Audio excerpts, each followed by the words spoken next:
day of 2024. We are in court number 11 in the Durban Magistrates Court. Matter appears before Mr. V.I. Hlatshwayo. For the state is Advocate Gaba and Advocate Gwega. Representing accused number 1 or applicant number 1 and 5 is Advocate Mlotshwa. Representing accused or applicant number 2 is Advocate Volmarans. Representing accused or applicant number 3 is Ms. Gilling. Representing accused or applicant number 4 is Advocate Jorgensen. Ms. Lamini is assisting with the interpretation of this matter. Matter was adjourned today for purposes of parties to make submissions in relation to the application to be released on bail brought by all 5 accused or applicants. Thank you. You confirm your appearance. May it please the court to worship, I do confirm my appearance on behalf of applicant number 1 and number 5 in these bail application proceedings. Thank you. Please, the court to worship, I confirm my appearance on behalf of applicant number 2. Good, please, as you worship, on behalf of applicant 3, confirm my appearance. Please, the court to worship, I appear for number 4, Jorgensen P, instructed by Mr. Taylor.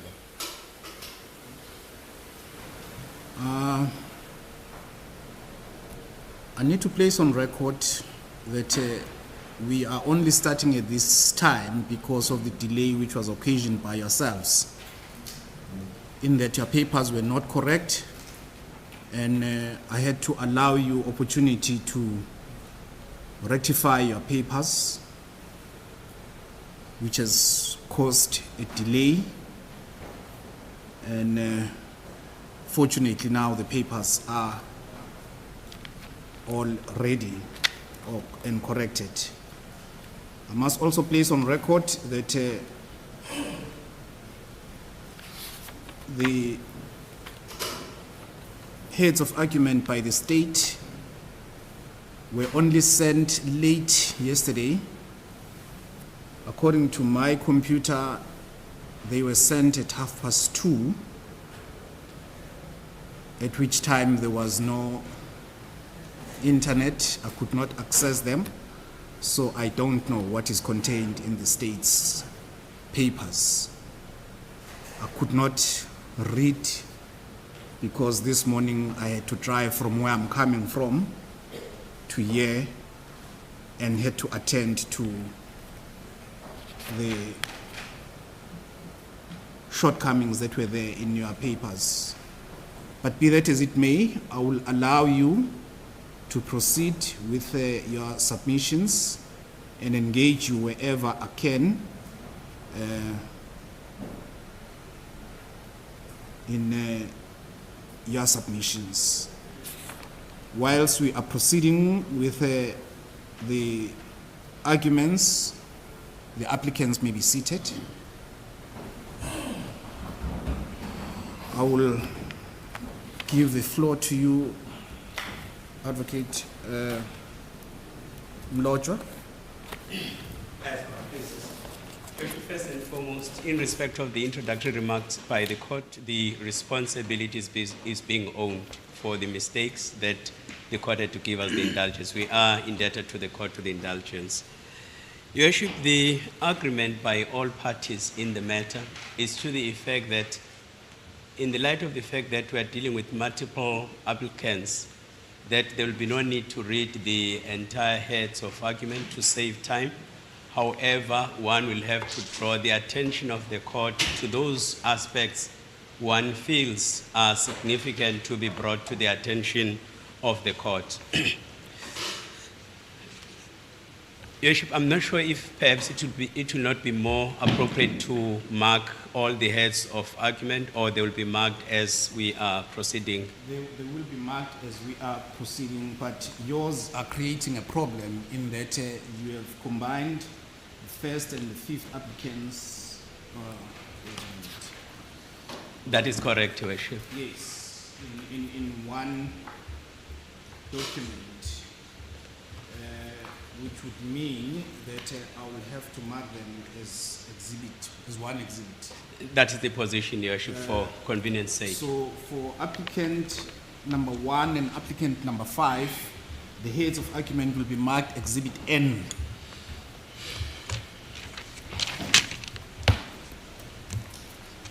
As court pleases. Thank you. You may proceed. Your Worship, I will shoot straight to paragraph 3 of my heads of argument. As the court has indicated that the state's heads of argument were submitted yesterday, it would appear that after traversing the state's heads of argument, one has to see some authorities to clarify further issues.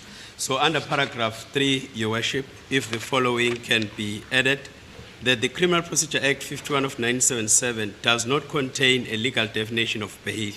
Safe to mention in section 68 that the effect of bail granted. Sorry, Francis, where are you reading? Or where should that be added?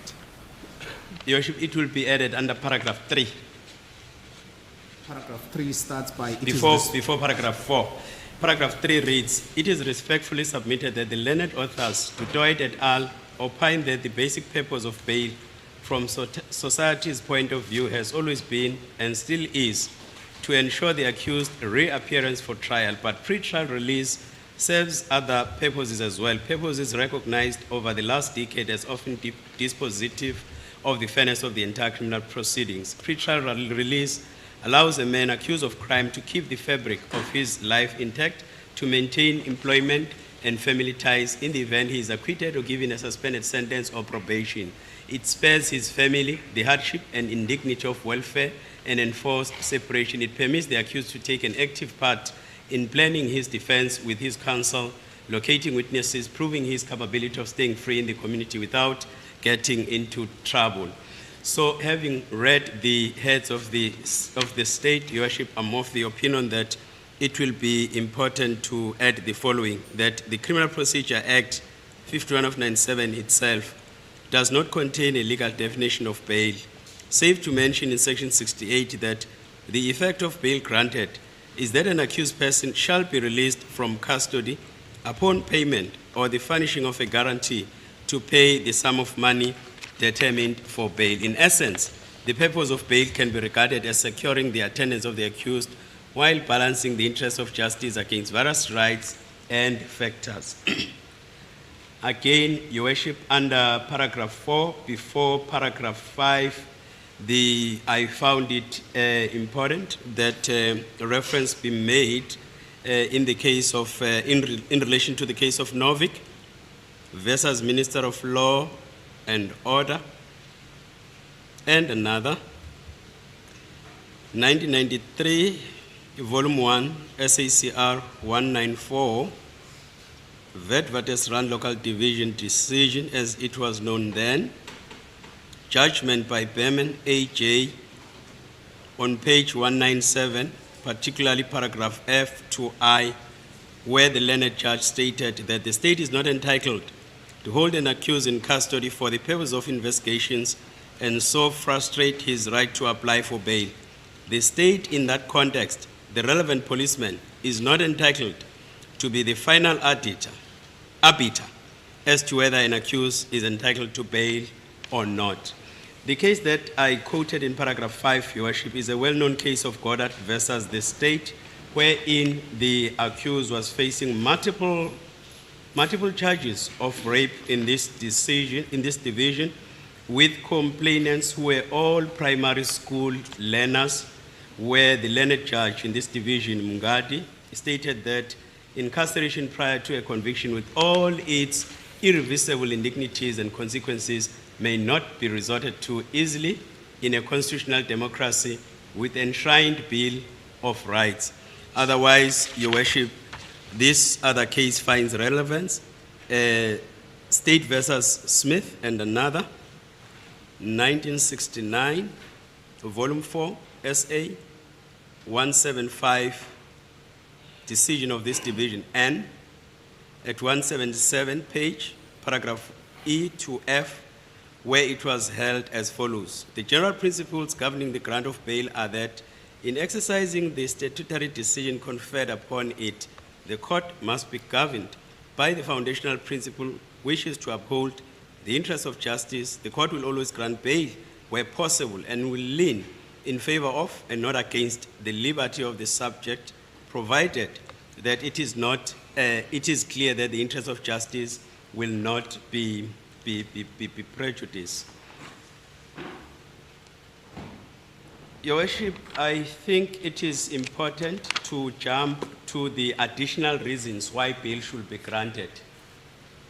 That will appear on page 7 of my heads of argument. Your Worship, it's common cause that before this honorable court are the founding affidavits by both the first applicant and the second applicant in paragraphs 212, 213, 214, where there are reasons given for why bail should be granted. After receiving the state papers and going through the state papers, Your Worship, particularly the paragraphs in the opposing affidavit of the state 212, 213, 214, and the heads of argument that the state has submitted, Your Worship, there is no denial that the possibility exists that before the matter can be set down for trial, the other processes will have to come full cycle, the extradition as well as the mutual legal assistance. Your Worship, it is in that context that paragraph 14 is stated that in full compliance with brevity is the soul of the wit. We are talking about the inference that one is able to draw.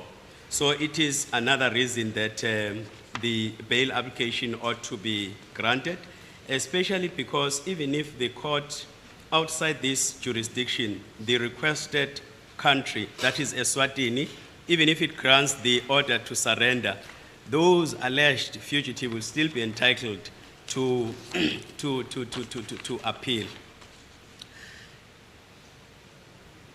Your Worship, the allegation in paragraph 18, the allegation that the applicants will not stand trial, Your Worship, it ought to be, the allegation by the state ought to be considered in the context that in respect of applicant number 1, he became aware in December 2023 when he alleges that upon his arrest, it was brought to his attention that the police will eventually arrest him in connection with the death of the deceased number 1 in this matter. So up until he was arrested in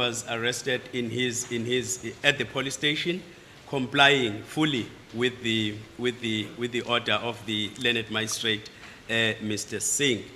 Your Worship, this allegation Sorry, how can you say he was complying fully with the order of Magistrate Singh when the evidence is that he was looked for at his residence, he could not be found.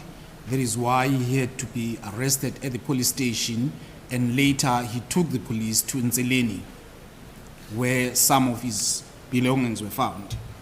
Your Worship, I fully understand the court's concern. However, my humble submission, Your Worship, to the court's concern is that the concern also arises in the evidence of the investigating officer to that effect. If one looks at the affidavit that was filed, presented before the learned magistrate, Mr. Singh, the investigating officer was able to interview the parents of applicant number 1, the mother, the father, as well as the siblings, for him to say personal circumstances have been verified. This time around, Your Worship, the concern is the investigating officer is making that allegation without taking the court into full confidence. Who exactly did he speak to? Who would have given that information to him? If in the initial bail application he is able to interrogate and interview the parents, what is it that would have prevented him this time around not to do that? So my humble submission, Your Worship, is that the evidence of the applicant ought to be accepted in that regard. And again, Your Worship, the legalities, the constitutionality of the issue, of the explanation, no explanation of rights, no indication to applicant number 1, whatever he says may be used against him at a subsequent court proceedings. I think, Your Worship, that is also a concern. My humble submission is, had the investigating officer approached his parents would have confirmed. The police station would, the register was not even challenged that he was signing at the police station, that he was complying fully with the order of the learned magistrate. But yeah, I hear you in saying that there was maybe constitutional issues, explanation of his rights and what have you. Now the question that comes to mind is how would the investigating officer have known of Nzeleni address had the accused not supplied that address? Your Worship, that is the allegation we make in the replying affidavit, the reliance upon the informers. It's possibly that somebody purporting to be an informer would have tendered that evidence to the investigating officer. It is against that background, Your Worship, that had the investigating officer at least obtained the statements to which people he got the information that he was no longer residing in the area were stating when they got that information and what circumstances and so on and so forth. And Your Worship, the standard in these proceedings is just on an honors, it's just on the balance of probabilities.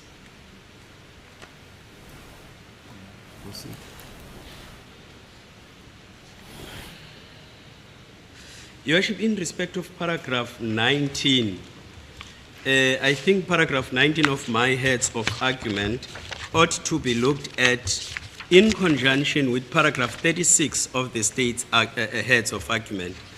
Starting with the state's heads of argument, in paragraph 36, reference is made to the case of State versus Kittikat. I assume, Your Worship, all of us has cited that case as it is locus classicus from the Apex Court.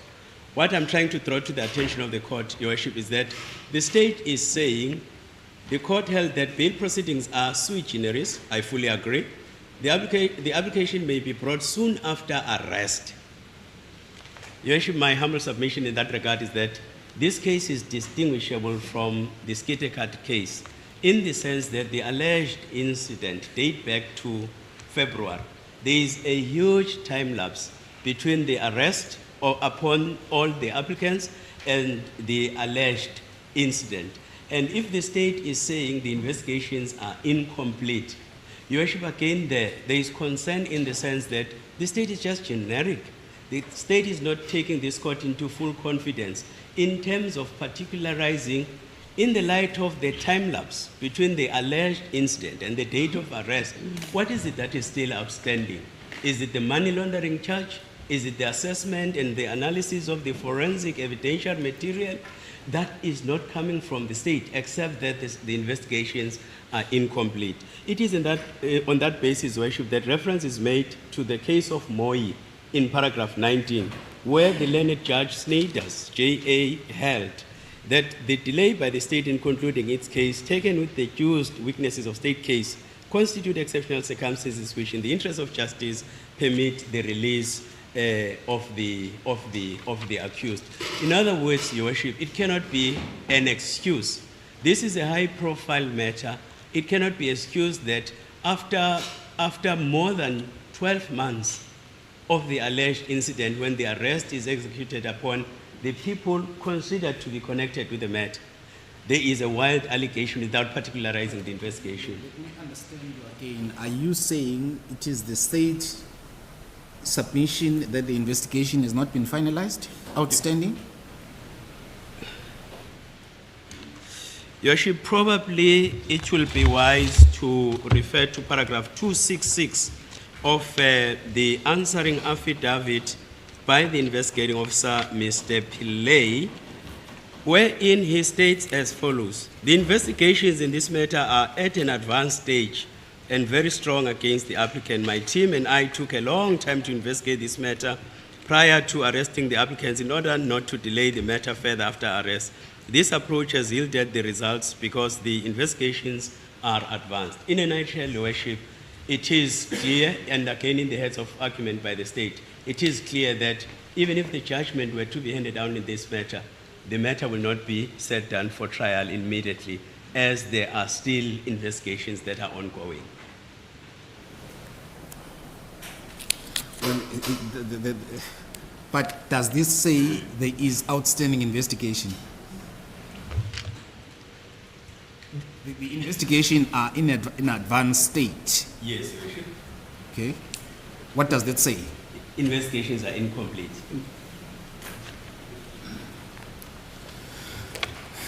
Yeah, okay. My instructions, Your Worship, is it just says that, as the court has correctly pointed out, investigations are at an advanced stage, but it doesn't say the investigations have come full cycle, are complete. This makes one speculate. Could it not be not finalized because there are accused who are still outstanding,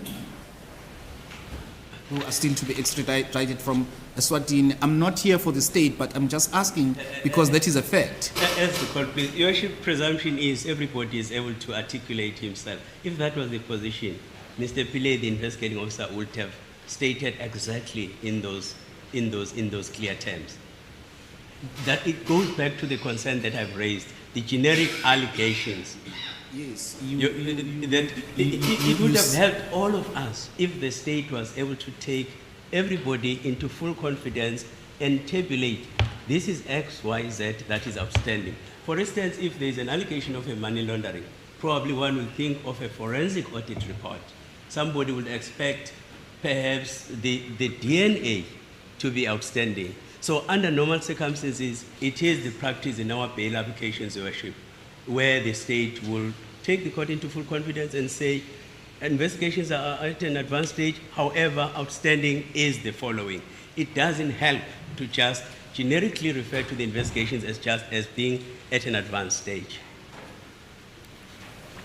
Whilst we are on that, you are saying, citing Moy versus the state on page 10, Yes. that Snyder J.A. held in Moy that the delay by the state in concluding its case, taken with deduced weaknesses of the state case, constitute exceptional circumstances. What do you mean, weaknesses? Your Worship, as I progress with my submissions, at a later stage I will be demonstrating to this court the impeachability of the charges that the state has preferred against the accused when we talk about the state case.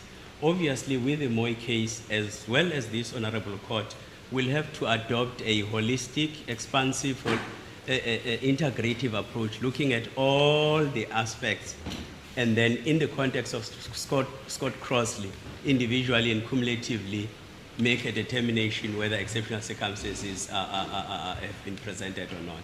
Well, I'm asking this question at this point in time because in your founding affidavit, you say that the applicant number 1 will apply for discharge in terms of section 174 of the criminal procedure during the trial. It is on those bases that I'm raising this question. Not only that, Your Worship, an averment to the effect that the state is clutching at straws in the affidavit. Probably, Your Worship, let me quickly address the court under the state case subject to serious doubt and non-existent in paragraph 28 of my heads of argument.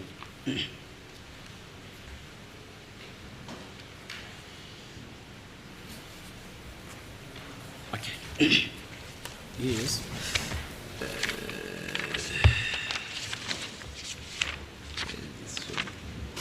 Paragraph 43. Where is that commercial? This is interesting.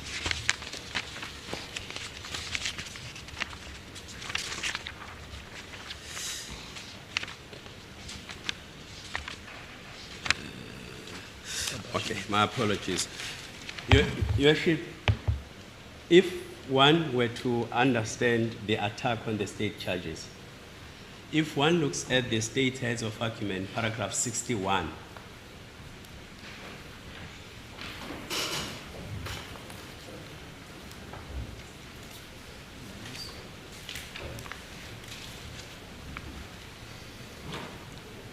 the state submits as follows. On the charges of unlawful possession of firearms and joint possession principle, the High Court of this division has recently pronounced on same and convicted the accused on those charges based on the principles as indicated on Exhibit G.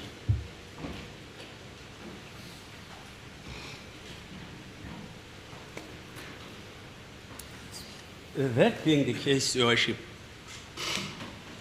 at the back of our minds, we have got how the attack is crafted in the founding affidavit and the heads of argument. First of all, the issue of duplication of the charges, the splitting of the charges, in respect of the first two counts, conspiracy to commit murder and murder. I pause there. Your Worship, the greatest advantage we have is that this honorable court has been sitting in the court of first instance for years. Invariably would have served the indictments on the accused who would have been transferred from the court of the first instance to the High Court in terms of Section 75, subsection 2. That being the case, this court would have observed the practice in the division of making those two counts, the main and the alternative count, not separate counts. So, if you look at the two decisions that the state has submitted, State versus Gabash, two accused were involved before the Honorable Acting Judge Hlachwayo. My learned colleague for the state, Mr. Gwega, was prosecuting conspiracy to commit murder, and then unlawful possession of firearm based on joint possession doctrine. The learned judge granted 174 in respect of accused number 2. And if you look, that will be in paragraph 17 of Gabash. So which means the matter proceeded beyond state's case in respect of accused number 1. Those two counts, and then at the end of the day, the learned judge, Hlachwayo, convicted on murder and possession of firearm and ammunition. Interesting in that case, the learned judge, Mr. Hlachwayo, stated that the state, my learned colleague, Mr. Gwega, was able to present evidence beyond reasonable doubt that accused number 1, that will be Mr. Gabash, is the one who was in physical possession of the firearm. However, the state failed to prove the second leg. So that submission, Your Worship, it addresses the conspiracy to commit murder and murder, as well as the issue of the joint possession of firearms. Your Worship, it is on that basis that in paragraph 30, a history has been given tracing the principle on the splitting in respect of those two counts. Paragraph 30 of my heads of argument. It is particularly paragraph 30.1, where I state the following. The diachronic approach makes it clear as a day that archaic is sacrosanct criminal law principle of splitting or duplication of charges. Accordingly, conspiracy to commit murder and murder, count numbers 1 and 2, constitute splitting or duplication of charges in this matter. The learned author, C.R. Snyman, in criminal law textbook, defines conspiracy as an inchoate, formally defined crime, whereas murder is a complete materially defined crime. Hence, more often than not, the rule of practice is that the former is an alternative to the latter. 30.2, however, the criminal law principle of splitting or duplication of charges, particularly in respect of conspiracy to commit murder and murder, has long been enunciated and put to rest by the Supreme Court of Appeal, first in R versus Min and Ailey, then State versus Fraser, and most recently in State versus Nongogo versus the State, in bracket, that will be in footnote number 31, the full citation, open bracket 852/2020, close bracket, open bracket 2021, ZASCA 166, paragraph 3. The application for leave to appeal was granted against conviction and sentence on conspiracy to commit murder and murder by Mjali in Nongongo. This case, Your Worship, it emanates from Umtata. And then on appeal, Nichols, J.A., Wilsaldaka, 8AP, and Mochumi and Mokhotwa and Govan, J.J.A., in the Supreme Court of Appeal concurred that the state had correctly considered that the applicant should have been convicted of either murder or conspiracy to commit murder, but not both. This is the Constitution, the SCA. This was explained in State versus Fraser. Normally, where a person conspires with another to commit a crime, and the crime in question is committed, then the conspirator is liable for the crime itself and should be so charged. A reference is made to Puchel. Then the charges continue. This concession is well made, and therefore, the appeal on duplication must succeed. And Your Worship, the second case of Lobes, which I think is the most recent one, my learned colleague Gaba and Gwega again were prosecuting. In the case of Lobes, Your Worship, it would appear that he convicted He convicted on conspiracy to commit murder and convicted on joint possession, unlawful possession of a firearm and firearm. But my submission, Your Worship, is those two are now contradictions. Hlajwayo saying no, agreeing with the Supreme Court of Appeal, Lobes convicting. My humble submission is that we go back to the basic principle of stare decisis, that we stand by the Nongo Court decision to say at least the state does not have those two charges. There's doubt in respect of those two charges, conspiracy to commit murder and murder. The same with the joint possession of firearms. I've enunciated the principle, including the Makubela decision. If you look at the Kabasha decision where my learned colleague Twega was prosecuting, understandably stemming from State versus Gosi, State versus Mbuli, with regard to a number of cases, including the Makeleni decision that I've cited, Your Worship. My humble submission is the principle has always been there must be proof which one had a physical possession of the firearm, and then a number of facts from which the trial court should infer. The one who had a firearm physically held it on behalf of the other accused.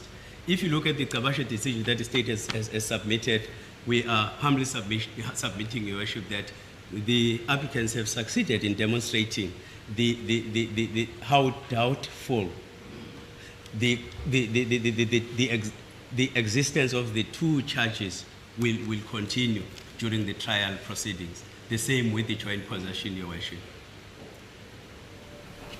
Your Worship, the other, I won't go further, Your Worship, in respect of the joint possession. I've explained it in paragraph 30.5 in the interest of time. I was just explaining the principles, except that including the most recent decision of the Makeleni.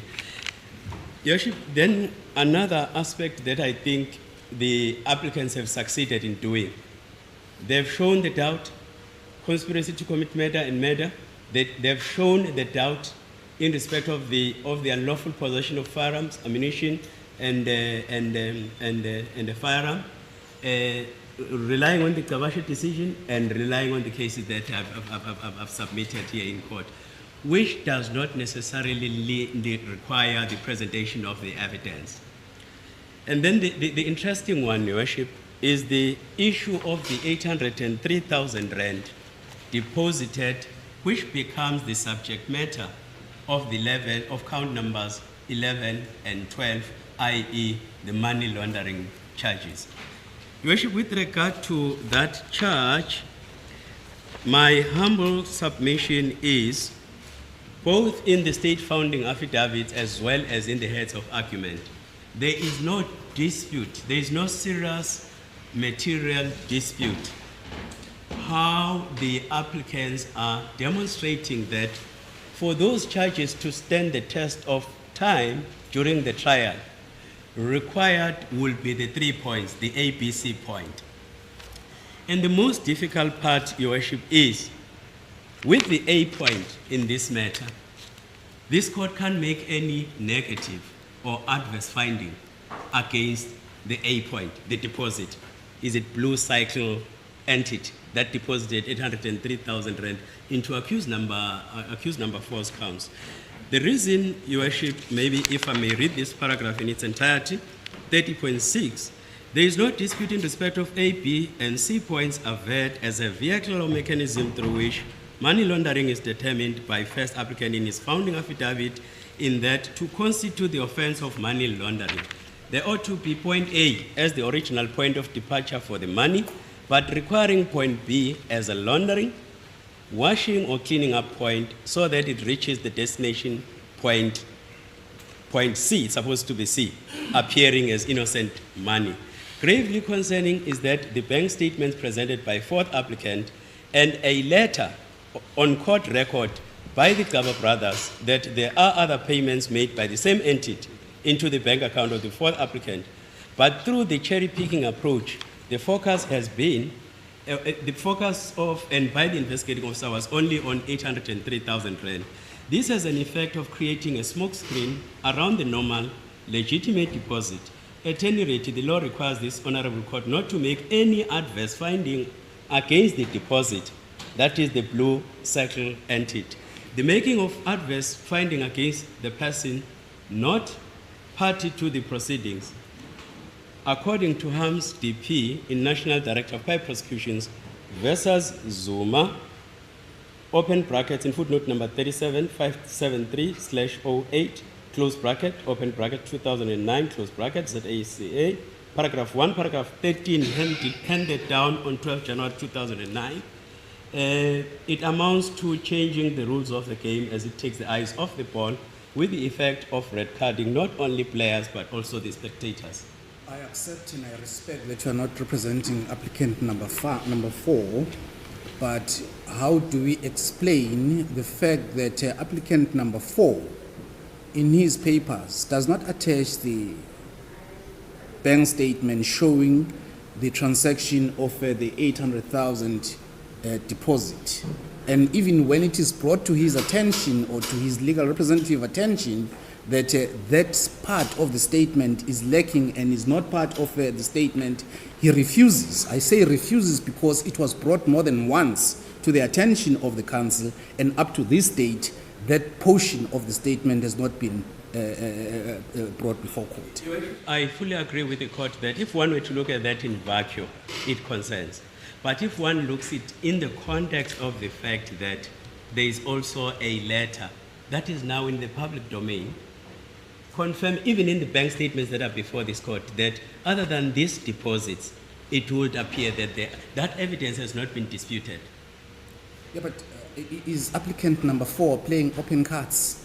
If he submits a bank statement, but this bank statement purposely omit the dates on which the 800,000 was deposited. I take it that my learned colleague, Mr. Jorgensen, addressed the court on that aspect. Safe to say that in the light of the fact that the money laundering charge is also faced by the other applicants, particularly 1 and 5, the only submission I can make is that if one were to look at it in vacuum, it is a problem. But the moment the information comes to the fore that it's not only the deposit in that account, it neutralizes everything. This was only, by the way, you are not in any event representing applicant number 4, but you mentioned applicant number 4's name, and that is why I'm raising this. This is the question that is going to be raised when the heads on behalf of applicant number 4 are presented, are made. But you have referred to applicant number 4, and that is why I'm raising this. There is a concern, and that concern has not been addressed. Even I had to say to Mr. Twega, you cannot force applicant number 4 to supplement his papers if he's not prepared to do that. What is that? As the court pleases, to the extent that money laundering is also has also been preferred against the other applicants, particularly 1 and 5, the only submission I make, Your Worship, is that it gets neutralized if the information comes to the fore, which is also in the public domain, that it's not only the deposit in account number 4, there are other accounts. So which means those accounts, Your Worship, if there was a serious challenge of wanting to charge with money laundering, they ought to have been brought to the attention of the court. Again, Mr. Mlocho, you are not representing applicant number 4. If you speak of other accounts, which other accounts are you talking about? Your Worship, may I leave the point for my colleague on that aspect? I think you better leave it for Mr. Jorgensen, because there are no other accounts that were submitted, and even the only account that we know of is wanting, to say the least. But, Your Worship, the legal principle involved is that no negative adverse inference can be drawn against somebody who's not But the... question may be raised. Yes, I fully agree with the court. I fully agree with the court. Your Worship, the other aspects, I think both parties have made submissions regarding the DPP's affidavit. Your Worship, with the DPP's affidavit, the way I've understood it, my learned colleagues for the state, their grave concern is non-compliance with Section 235, as well as the reason why it came about. In other words, why the director of this division had to depose to an affidavit.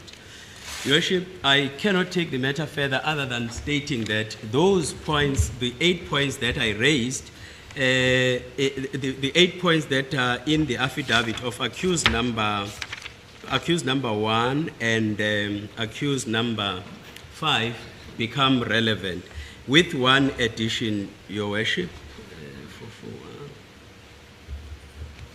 Your Worship, with one addition, when one looks at the principles of evidence, that would be Schuikart and van der Merwe on page 441, where the learned authors are saying the following. The topic is the Electronic Communications and Transactions Act 25 of 2002, the ECT Act. The two learned authors, I will quote just 2 paragraphs. The ECT Act moves beyond the concept of computer printouts and focuses on the term data and data messages. The Act defines data as electronic representation of information in any form. And then the second one is relevant here. The data messages as data generated, sent, received, or stored by electronic means, and includes the voice, where the voice is used in automated transactions. So, Your Worship, which means the only additional submission I can make is that in terms of these learned authors, it becomes a computer-generated evidence by virtue of the fact that, among other things, it is not stored as a hard copy, but is stored electronically. But what is the DPP's affidavit? What was it made for? What was its purpose in submitting it in the Eswatini court? Your Worship, as I've indicated to the court, no intentions at all to regurgitate all the 8 grounds, except that my only submission is those 8 grounds, including the submission that I've made quoting from the learned authors, are the only submissions that I can make. I humbly submit, Your Worship, that both the submissions that the state has made and the submissions that we have made, they will be able to put this court in a position where this court can make an appropriate finding in that regard. But I want you to please assist me. What was the intention, what was the purpose of submitting an affidavit by Advocate Harrison in the Eswatini court? Why did she submit that affidavit? Your Worship, it's common cause between the parties for provisional arrest. To show that there is a case against the accused and they should be arrested. Am I understanding it correctly? I fully agree with the court, Your Worship. But the problem is not only the alleged fugitive in Swaziland. It also explains the evidence against the accused that are before this honorable court. To say there is a case for them to answer and they should be arrested or prosecuted. That is correct. Am I understanding correctly? Yes, Your Worship. Yes, Your Worship. Okay. And you have pointed out variances or differences between the affidavit by Advocate Harrison and Warrant Officer Pillay. That is the position, Your Worship. So, and the variances that are there, can you highlight them? I've seen 2. Your Worship, other than the times, the issue of how evidence is presented by Pillay and the DPP, particularly let's look at accused number 1. Let me make an example with accused number 1. If one looks at if the court may bear with me.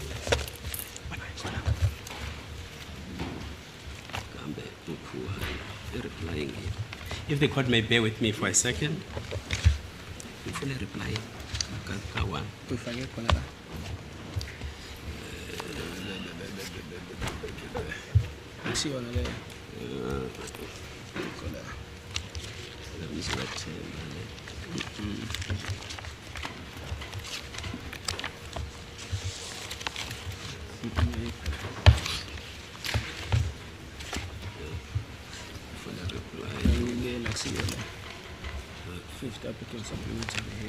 Your Worship, in fact, I intend addressing the court making reference to a replying affidavit. That's the one that I'm trying to locate. We have got quite a number of voluminous documents. Take your time.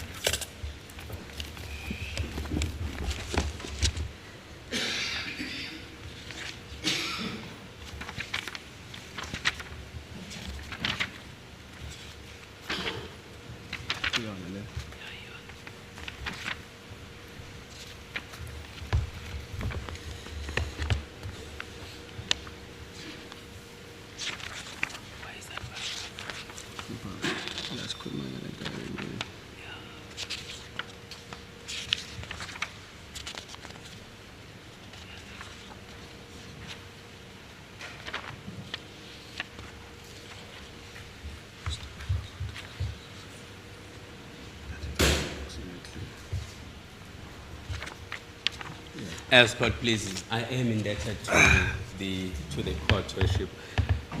Your Worship, with regard to the questions that the court has raised, those will, the amendments will be from paragraph 4.16, 4.17. Where are we reading now? That is the replying affidavit of the first applicant.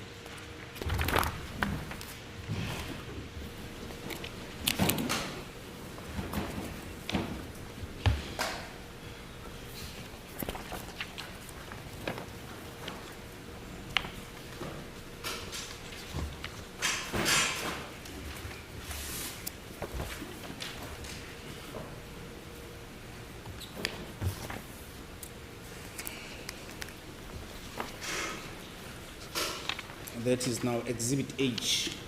That is correct, Your Worship. So you are reading from? Your Worship, I was drawing the attention of the court to paragraph 4.16 on page 9. Got it? Paragraph 4.16 and paragraph 4.17, those are the differences in terms of time.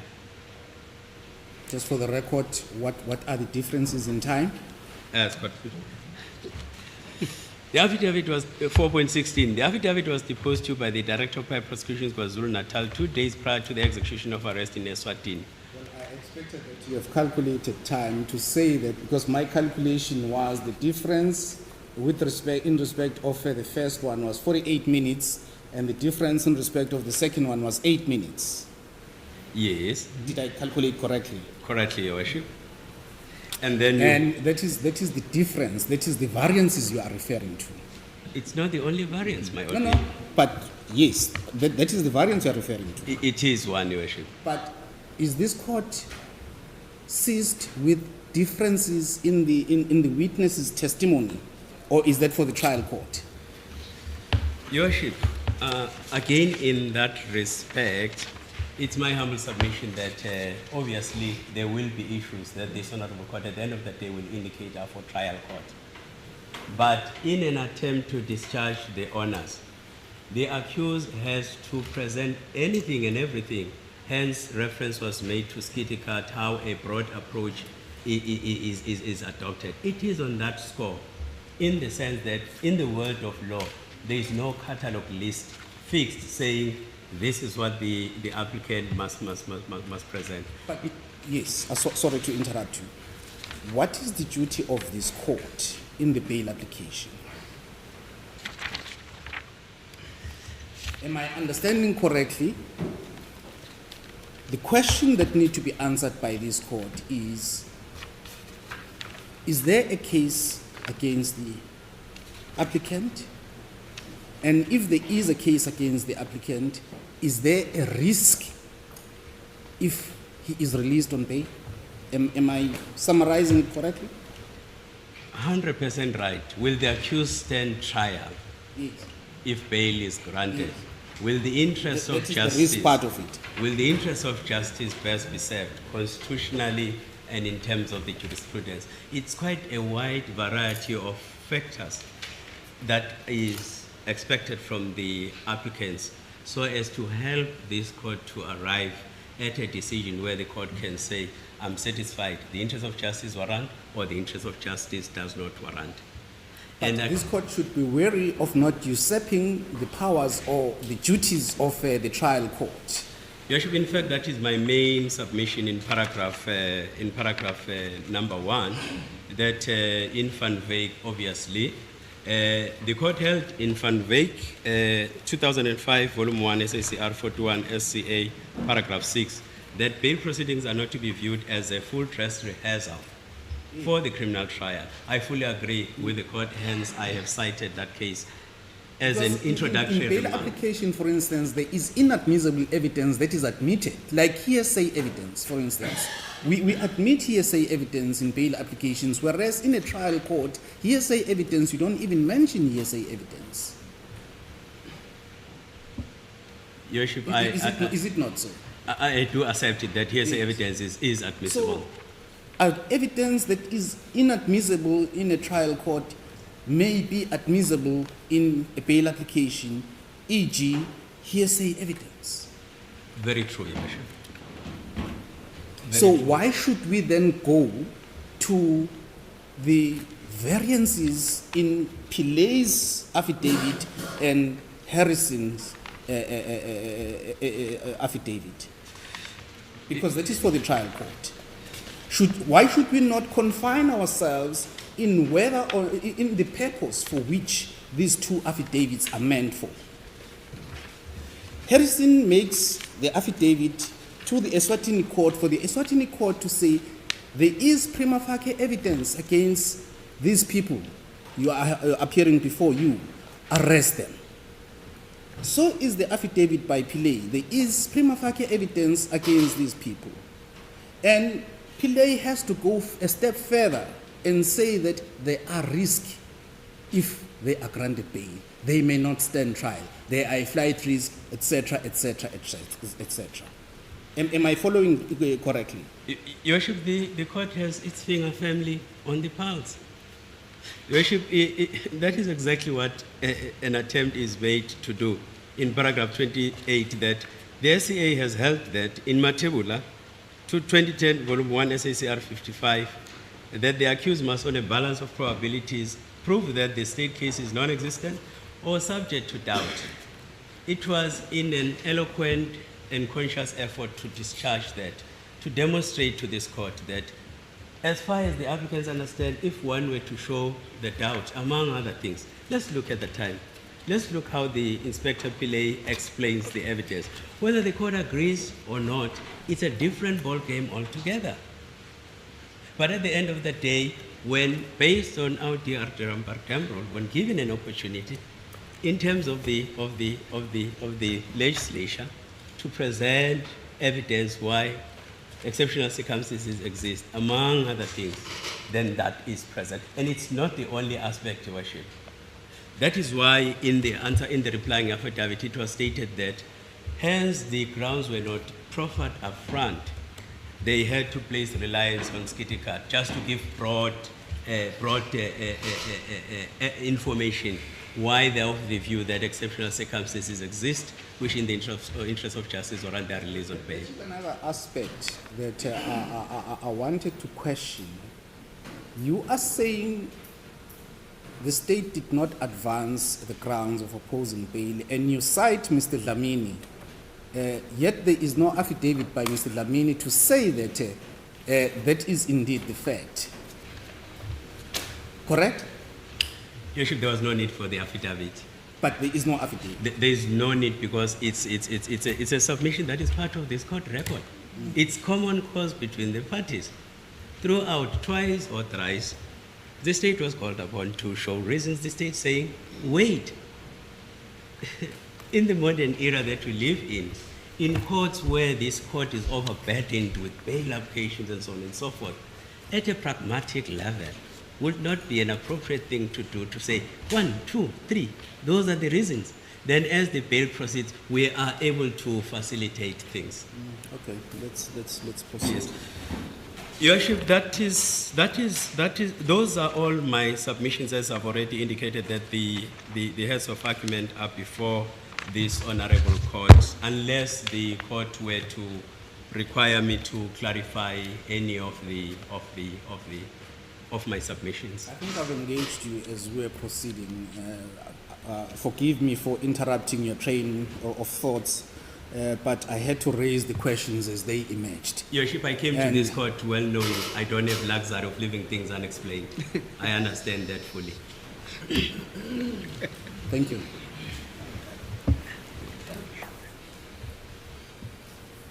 So that is applicant 1 and maybe before you sit down, Mr. Mloja, there is this one question that I need to ask, and I'm asking it now. So, in respect of applicant number 1, what are your submissions? What is exceptional about applicant number 1? Another question comes to my mind right now. which I'm going to ask after this one. Your Worship, in paragraph 9, that is exactly what I was trying to capture, that though it was easy to enact, axiomatic and ineluctable from the judicial analysis of the South African bail jurisprudence is that the phrase itself, exceptional circumstances, is by no means easy to explain. It is again that background issue that I make reference to the State versus Jonas case and the number of cases, that exceptional circumstances is not defined. There can be as many circumstances as the term in essence implies. The Constitutional Court in State versus Lamini and others stated that in the final analysis, the evaluation is to do judicially, which means that one looks at the substance rather than the form.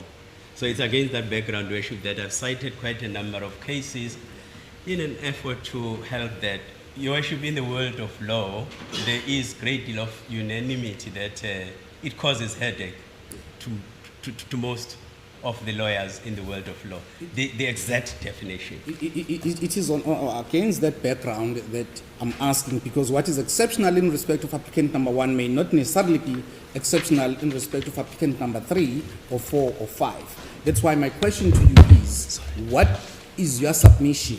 What is exceptional in respect of applicant number 1? Let's confine ourselves at this point in time only on applicant number 1. We'll get to applicant number 5 that you are representing as well. As the court pleases, the court may bear with me. Your Worship, though it has been put succinctly, I think the court will find the answer to the court's question in paragraph 7 and 8. In paragraph 7 and 8 of my heads of argument, in paragraph 7, I submit, it is accordingly humbly submitted that the applicant's main contention is that they have succeeded in discharging the onus resting on them to show and satisfy this honorable court that exceptional circumstances exist which in the interest of justice permit their release on bail. In paragraph 8, their personal circumstances. Your Worship, I was trying to be short without citing all the personal circumstances they've given in their founding affidavits. The reasons they have proffered for release on bail, all those reasons are in the affidavit, Your Worship. In the footnote, I make reference to that. They are undertaking to comply with any term and condition in terms of Section 62 of the Criminal Procedure Act, make out unequivocally a case that the applicants ought to be admitted to bail. So that is your answer to my question. I apologize, it's a long answer to a short question. Thank you.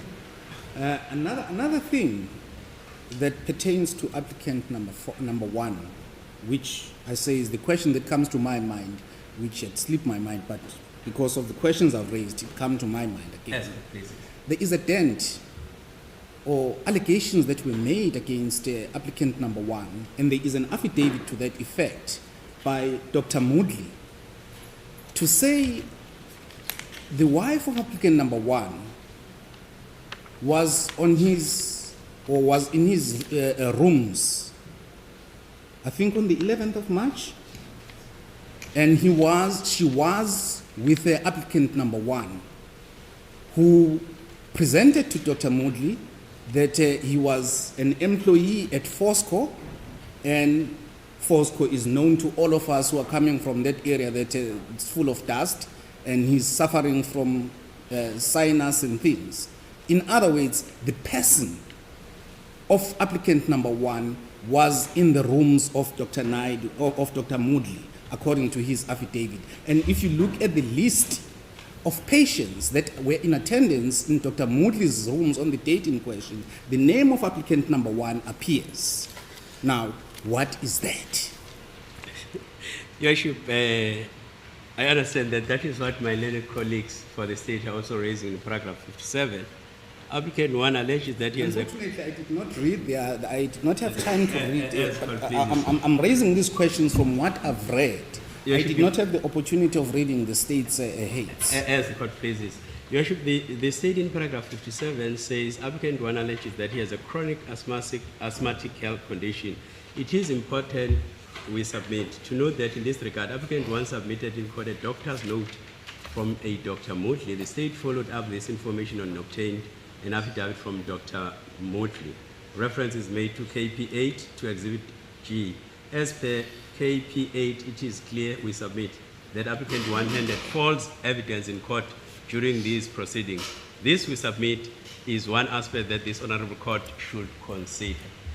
Your Worship, my submission is the state has made reference to the case of State versus Yanda from I think it's from the Eastern Cape. I see there again that a medical certificate from a traditional healer was handed up. What distinguishes it from this case is that the learned magistrate and the parties agreed that the matter be postponed for the state to follow up. It turned out he did not consult with the traditional healer.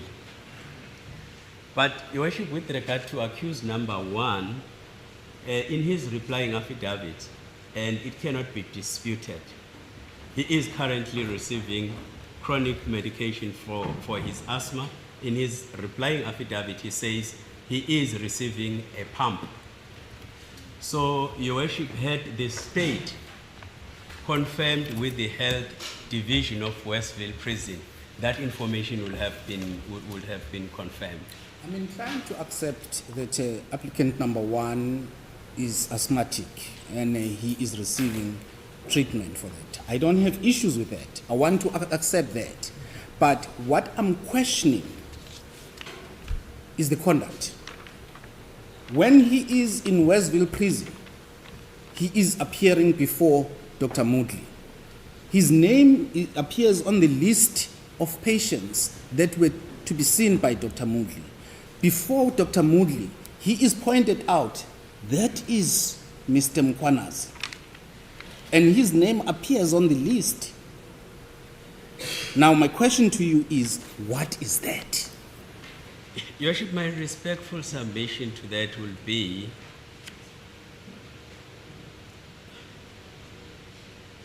two. One, probably miscommunication between the accused and the wife, because according to Mr. Pillay, it would appear that the person who was there was a pregnant wife. My instructions were, when he wanted to continue with treatment at Westville Hospital, they wanted a note from the doctor. That's the instruction that I was given. To exit the point, Your Worship, my humble submission will be, this court is a creature of statute. It can't do anything unless the law says it can. In other words, this court can't make a credibility finding against applicant number 1, as that responsibility rests fully on the trial court, as this court has earlier on indicated. But this information that applicant number 1, when he was at Westville Prison, appeared before Dr. Moodley, what is it? Your Worship, because that is the impression created by the papers, and that is the impression which was given to Dr. Moodley. Dr. Moodley has since filed an affidavit to that effect, and he is referring to a person in front of him who was referred to as Lindo Buhle, but Mr. Mkwanazi. As God pleases. Your Worship, in the light of the fact that neither the state nor the court, in terms of section 60 subsection 3, ordered that the medical records from Westville be brought to court, in the light of the fact that in the replying affidavit, applicant number 1 takes this court into full confidence, saying, my legal team has attempted to procure the medical records from Westville to present them in court. However, Westville Hospital says, without the order of the court, they can't release those medical records. Therefore, the fact still remains, which is the subject matter of the submission, that applicant number 1 is a chronic asthmatic patient receiving medication at Westville Prison. Mr. Mlodjwa, you are not the witness, you are not an accused person, so it would be unfair to subject you to cross-questioning, and I don't intend doing that, and I'm not doing that. I fully understand, Your Worship. I fully understand. But the question still remains, was it not misrepresentation that was made to Dr. Moodley? that the person is Lindobuhle Mkhwanazi. Whereas in truth and fact, it's not. Whereas in truth and in fact, that person was not Mr. Mkhwanazi, because at that point in time, Mr. Mkhwanazi was in Westville Prison. Your Worship, I fully, as an officer of the court, I fully concede that on that aspect, Your Worship, except that the only submission will be, because at the end of the court, this honorable court will have to make a finding: is he a chronic asthmatic patient? In the absence of the evidence from the state, and his declaration is his replying affidavit, that whoever challenges that I'm receiving asthmatic medication from Westville, if the order is obtained, based on the order of the court, that information can be presented. So that information still, that fact still remains, Your Worship. Thank you. I am indebted to the court, Your Worship.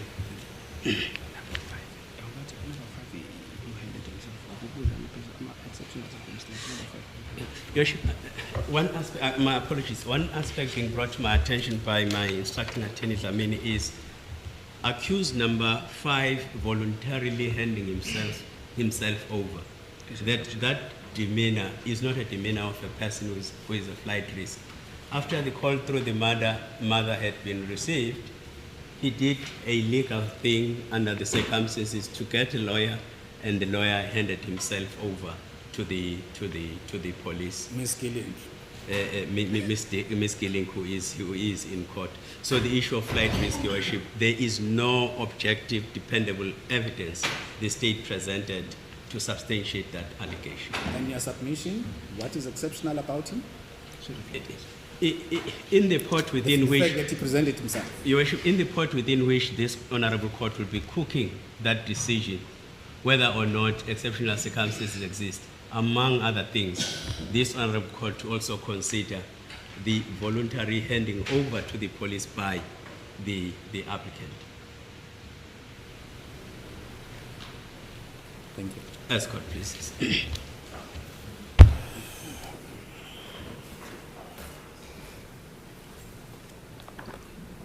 That concludes.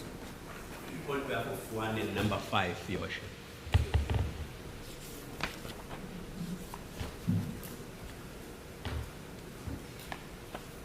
Number 2, are you in a position to argue now, Mr. Volmarans, or should we take a short break? My learned friend is whispering to me that we should take a short break, but I'm ready. When the court is ready, I'm ready. Did he whisper to say how long? Your Worship, You must take instructions. Your Worship, we're in your hands. Well, I forgot my water. Can we resume at 12 o'clock? Yes. Please, let's resume at 12 o'clock.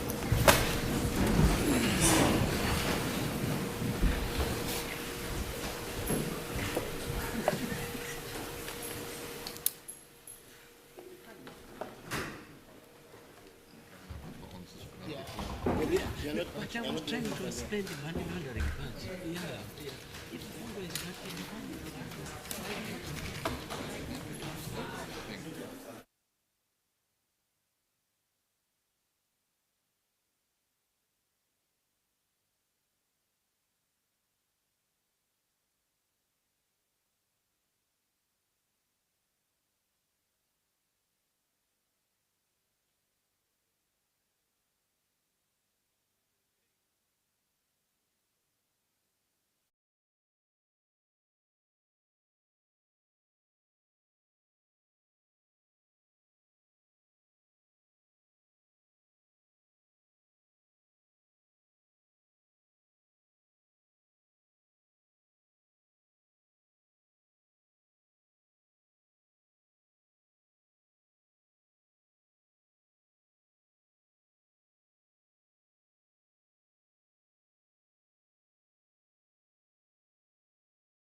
On resumption after short adjournment. Thank you, Mr. Wolmerans. Your Worship, I do not intend to regurgitate all the cases and authorities and the like that my learned friend for accused 1 and 5 have already dealt with. Just 1 or 2 points that I intend to deal with. I associate myself with... Before we go there, let's place on record that applicant 2's heads of argument are accepted. I have got a hard copy thereof, and it's accepted into the record. It's marked Exhibit O. Yes. Thank you. You may proceed. Thank you, Your Worship. Your Worship, as I've said, I associate myself with what my learned friend for accused 1 and 5 has said with regard to the various authorities that he has referred to. Your Worship referred to, in a question to my learned friend about the delays. What must be borne in mind is that applicant number 2 has been in custody since October last year. Sorry, Council. Clarify yourself. Delays? What delays are we talking about? Sorry. What delays are we talking about? Let me The understand. delays that Your Worship, well, it was first raised by my learned friend for accused number 1, and then you asked him about the delays. And I'm just saying, this bail application started in March. Yes. He's been in custody since October last year. And it's not as though he was unaware of this particular case. He was aware of it. And he was questioned about it at that time when he was arrested. So this is nothing new to him. And when he handed himself over through his attorney, then where does the flight risk come in? Applicant 2. Sorry, Your Worship. Applicant 2 hand himself over. Yes. Sorry, Your Worship. He was arrested in Johannesburg. Yes. My apologies. Yes. But he's been aware of this case all along. That's the point. But he was in custody on another case. Yes. Yes. But he would have handed himself over had he been given the opportunity to do so. But Mr. Wolmerans, let's understand each other so that we will flow. Where does handing himself over come in when he was arrested in Maponya Mall and brought to KZN? Your Worship, it doesn't come into it. What I'm saying is, if he was out on bail or out at the time that his co-accused, he would himself, because he's represented by the same attorney. Had he been out and not in custody, he would have handed himself I over. think let's rather talk about what happened. Let's rather talk about what happened. Yes. Did he hand himself over? Was he arrested? He was arrested in Johannesburg. So handing himself over does not feature. It doesn't enter, as Your Worship points out. Now, as has repeatedly been pointed out by my learned friend, the state has not taken the court into its confidence. And Your Worship raised the question about the investigation and how far it was and so on. And if I may quote from the state's heads of argument, which unfortunately you have not had the opportunity to read, but if you go to paragraph 62,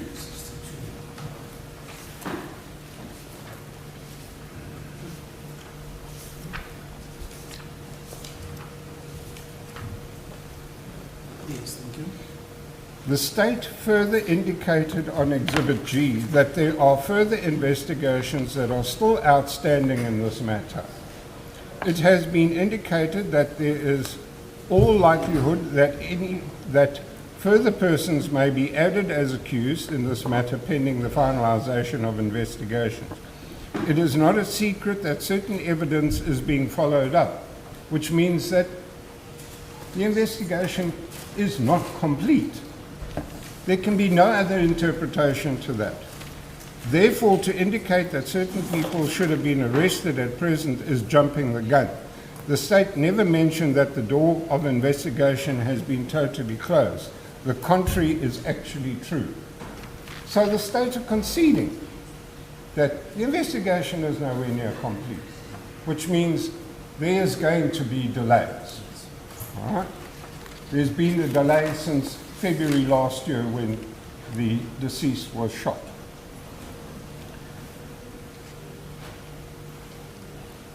The extradition proceedings, and if there is a person who can talk with authority, it is my learned friend for accused number 1 and 5, because when he was part of the DPP's office, that was his function, was to deal with extraditions.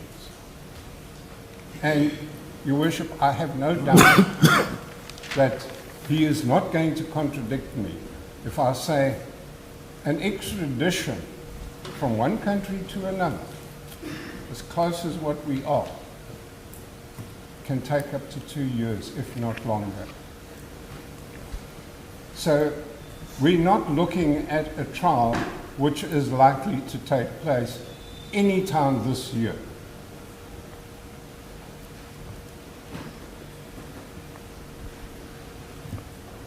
Your Worship, I'm not going to deal with the bank statements, even though I handed in accused number 4's affidavit. My learned friend for accused number 4, or applicant number 4, will deal with the bank statements.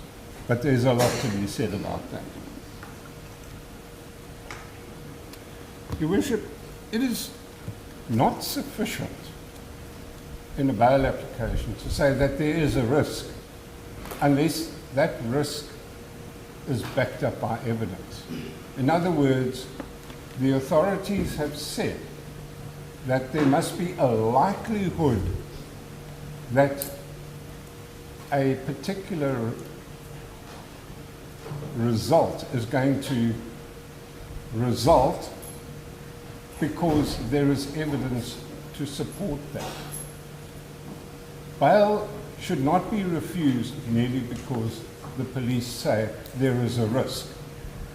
Now, as far as accused number or applicant number 2 is concerned, there is no evidence to suggest that he is a flight risk.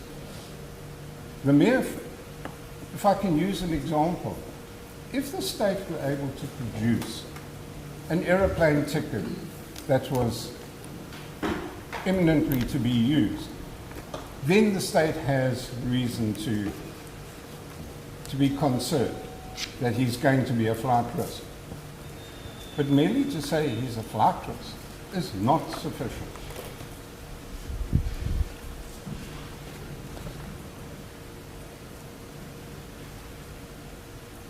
Your Worship, the state has seen, and I can find nothing else in the state's heads of argument except which appears at paragraph 63 and 64, where the state deals specifically with applicant number 2. And page 60. It's on page 60, Your Worship. Yes, I've got it. Yeah. Paragraph 63. Now, Dealing with the passport. yes, dealing with the passport. Applicant 2 knowingly supplied false information in another bail application that he was not in possession of a passport. Now, if one goes to Exhibit L,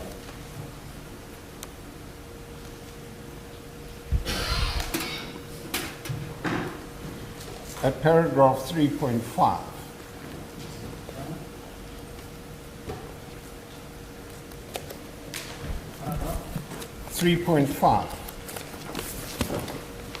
Yes. he explains that. The position is, Your Worship, that when the accused was arrested, his passport was seized. It's not as though the police had to go and look for it. They were in possession of it. Up until today, they are still in possession of it. So to make a big song and dance about him allegedly lying when he says, look, it's a genuine mistake. The drafter of my affidavit made a mistake. I didn't pick it up. Can't hold that against him. And what is more, Your Worship, What about the drafter coming to confirm that I made a mistake? Me, Miss or Mr. Drafter made a mistake. Your Worship, it's not required. He doesn't have to prove every single thing he says. The state are aware of it. So what difference is it going to make if the drafter, who happens to be me, says, I made a mistake? Where's that going to take the court? It's not going to take the court anywhere. But these are bold allegations made by the state that Precisely that, Your he Worship. lied. And the response by the applicant is that it is Mr. Volmarans who made a mistake, the drafter. Yeah. The state is aware, but is the court aware?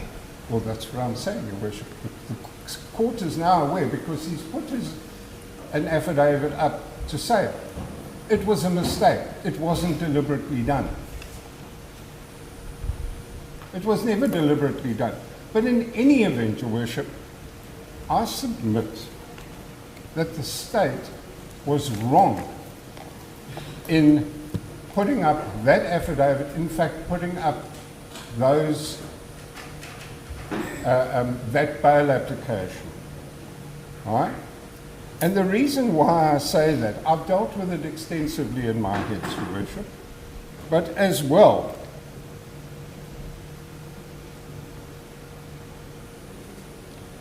if you read section 60,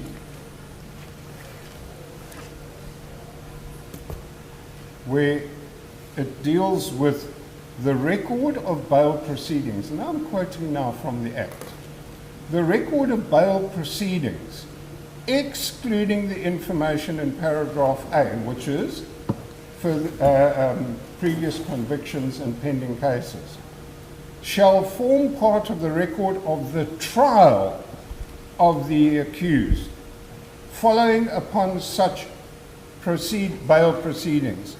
It does not say any proceedings. So those bail is not criminal proceedings. So the state were not entitled to use that because it is only admissible at trial, not any other time. And, Your Worship, as I say, I've dealt with it extensively in my heads. Now, paragraph 62, or rather 63 and 64 of the state's heads of argument are the only thing that they can point their fingers at the accused as having, let's say, done something wrong. He hasn't done anything wrong. It does not say subsequent proceedings. It just says trial proceedings. So they were wrong in using it. But could it not have been misleading to someone who is not informed? Sorry, Your Worship, I don't Could know. it not be misleading to someone who is not informed, like the state, which is informed that the accused has the passport because it was seized upon arrest? To someone like me who does not have such information, could that not be misleading? Your Worship, not when it's explained. So it is until it is explained. Yes, it's been explained. In Exhibit G, they make this allegation. In Exhibit L, it's explained. The state have been aware of it all the time. They can't say we were not aware of the fact that the that the accused had a passport. They can't say that. They were aware of it. They were in possession of it. So, Your Worship, that statement was not designed to try and mislead the court. That's why there's an explanation. Drafter of my affidavit made a mistake. What more would the person listening to the affidavit expect?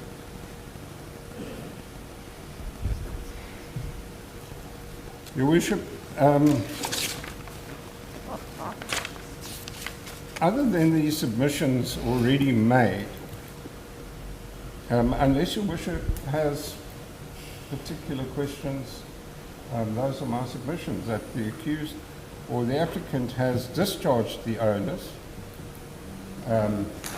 He has his personal circumstances, the fact that he's been in custody all this time, the fact that he is productively employed, that he contributes to the fiscus, that he has a family to maintain, I submit are all relevant, and when put into the melting pot for the court to decide whether or not those amount to exceptional circumstances, I submit they do. There are exceptional circumstances. He has more than one wife. He has a number of children that he has to maintain. So, Your Worship, by keeping him in custody, all we're doing is making his children suffer.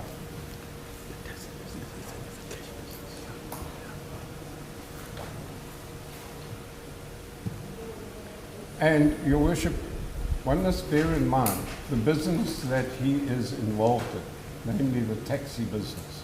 That's cash business. He can't collect his income. And that income, those people who are employed by the applicant are not going to go to his wife and say, listen, your husband is in custody, so here the day is taken. It doesn't work like that. So his family are suffering as a result of him being in custody. And I submit that is a very serious consideration when it comes to bail. Unless Your Worship has... Well, we have touched upon it, and I want to take you back to it. His business is in the taxi industry. Yes.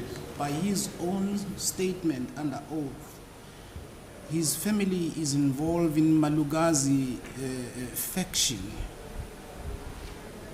Yes. And some of his family members have been killed. Yes. Through the violence that is there, because that industry is volatile, particularly at Malugazi. Yes, sir. The risk that is there, if he goes out, that he may also be eliminated. Your Worship, as you've said, he wasn't arrested at Malagasy. He was arrested in Johannesburg. So he's kind of divorced himself away from where the violence is. He's still running his business, but he's not living in Malagasy where the violence is taking place.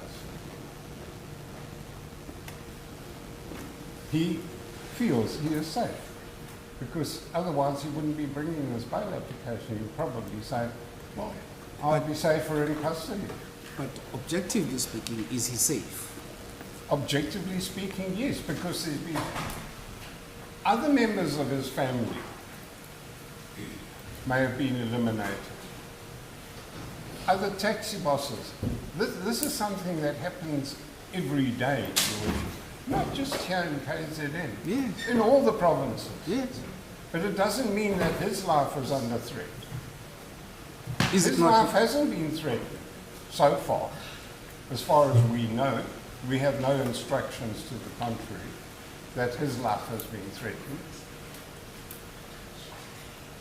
So until there is a threat, an actual threat, not a speculation, then it's neither here nor there.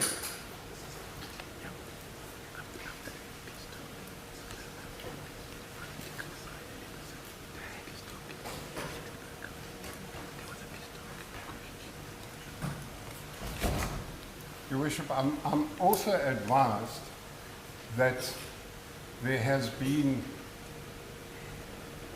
government intervention as far as the taxi violence in KZN is concerned, which has resulted in a great decline of taxi violence in KZN. I can't give Your Worship percentages, but so obviously the state are doing something right. You see, I'm raising this because it's contained in his own statement that the situation is volatile, and he cites particularly Maluga's rank, that there is that faction over who is to manage Maluga's rank. It's in his own statement. That's why I'm taking it. I agree with Your Worship that that's what is contained in the statement, but he's not there. And he's not part of the faction that is trying to fight for who is responsible or who takes over the taxi rate. He has people working for him.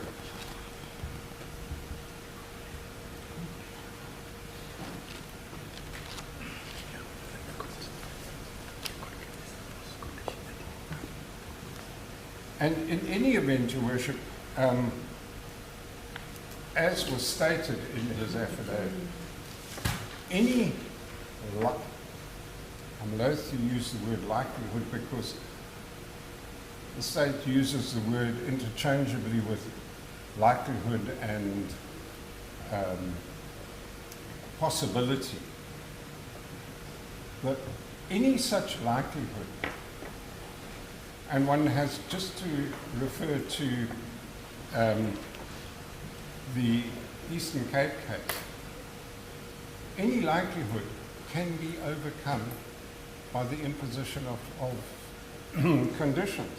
So if the court said, right, I'm releasing you on bail, but you may not go back to Malagasy.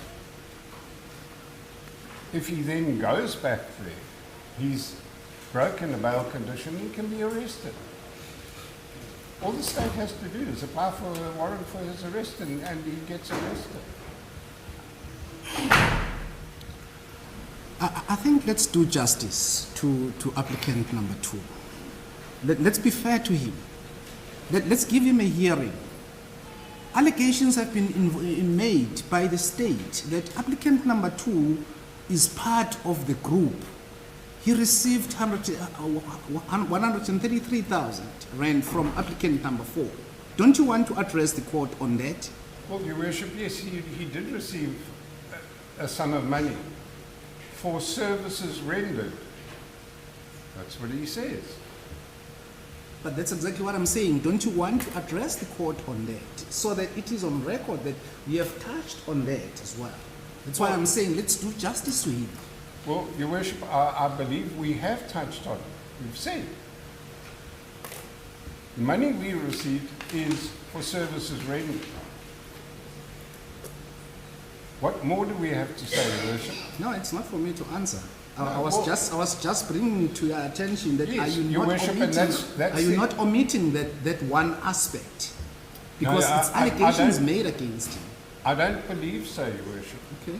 That's because I believe that by saying I received money for services rendered, he denies that he was involved in any nefarious activities of murdering the deceased and his compatriot. He denies that. He says, I will plead not guilty. You see, I'm raising this so that there are no aspects of evidence that are left not addressed. Well- That's why I'm raising this up. Well, Your That- Worship, the services rendered are also explained by applicant 4. He says, yes, I received money. I distributed certain monies for services rendered. What more must he say? I'm sorry, Your Worship, I'm not questioning the court, but I'm saying.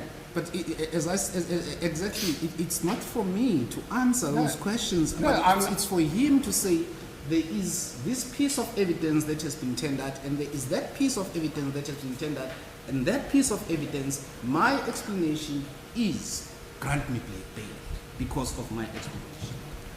Your Worship, and I believe that I've addressed that. Grant me bail because, yes, I received money, but it was for services rendered, not for any unlawful purpose.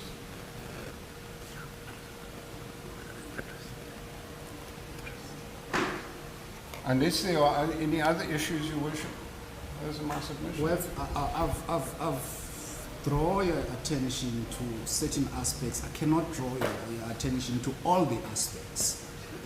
As I was saying, let's do justice to each and every one of the 5 applicants so that we give them a fair hearing, that whatever has been said on their behalf is answered and is addressed. If you are satisfied as his counsel that you have addressed everything, I'm not going to poke you and say that. Why did you Your do Worship, that? I do believe that the relevant issues have been addressed in my heads of argument and also properly answered in the affidavits.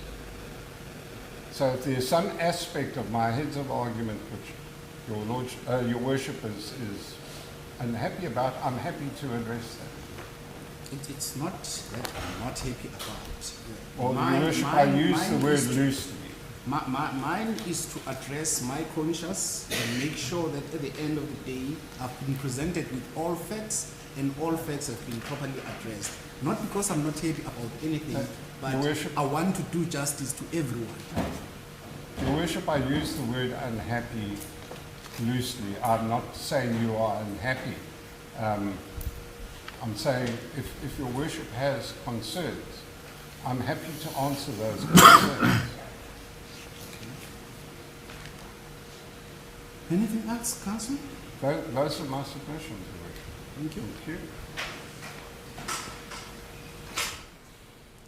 Ms. Gilling? Court, please, Your Worship, the heads of argument for the applicant has been filed with court, Your Worship, if that may be marked as an exhibit. Exhibit P. Exhibit P, as a court, please, Your Worship. Your Worship, the Exhibit C is the founding affidavits of applicant 3. The replying affidavit to the state's opposition is Exhibit J. We stand by the content of those affidavits. We feel we've addressed what needed to have been addressed. The heads of argument have been filed. We feel that everything that needed to be addressed and highlighted in respect of the evidence had been addressed in the heads of argument. In respect of applicant 3, it is poignant to note that the evidence that was led is contained in numerous affidavits, Your Worship. The affidavits are incapable of being interrogated because nobody's being cross-examined. So in this respect, the submissions made in the affidavits are the submissions that stand before court. Court is now going to have to interrogate the truth or, I suppose, deception in these affidavits. Your Worship is left with a whole lot of truths. And there's none of the persons that had filed the affidavit that stand before court and say, I am lying through my teeth in respect of this. But anyway, so Tuesday I was here.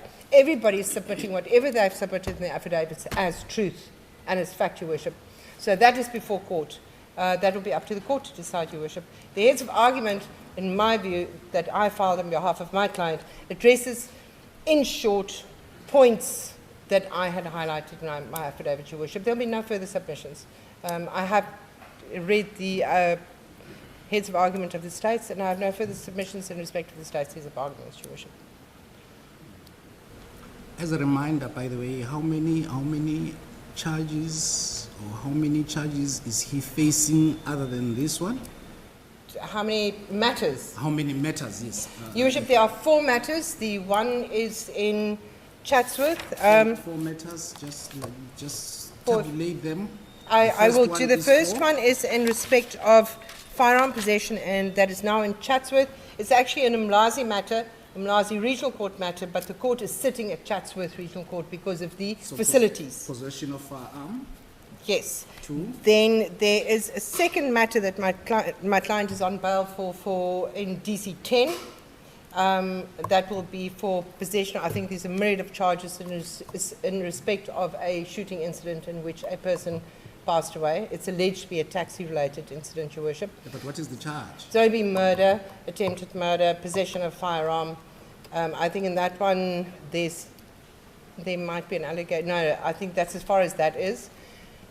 Then there is That is two. that Three. is true. The third one is the matter in DC 11. We're nearly finished with the bail application. We're ready to file ahead, Your Worship. That is in respect of murder, attempted murder, possession, also MI2P in respect of holes in the vehicles that sustained the gunshots. Not money laundering or anything to that effect, an attempted murder, and also failing to assist a pedestrian that was injured. So it is also in relation to a shooting incident. It's a murder matter, and conspiracy, that is now in DC 11, Your Worship. That is 3. 4, This is the one that we're dealing with here, Your Worship, which is murder among which others. is murder as well, yes, Your Worship.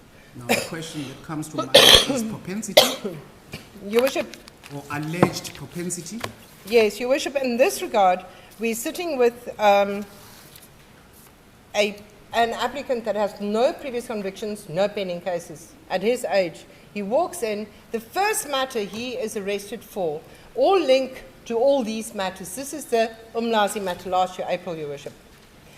At that time, and this is where my client's position comes into play at this point in time, having 4 matters against him. At the time, and it is so in my affidavit, the investigating officer says, clearly, during the bail proceedings, it is the firearm that's linked to these 7 offences, and that is why he's opposing. And he lists the 7 incidents of murder.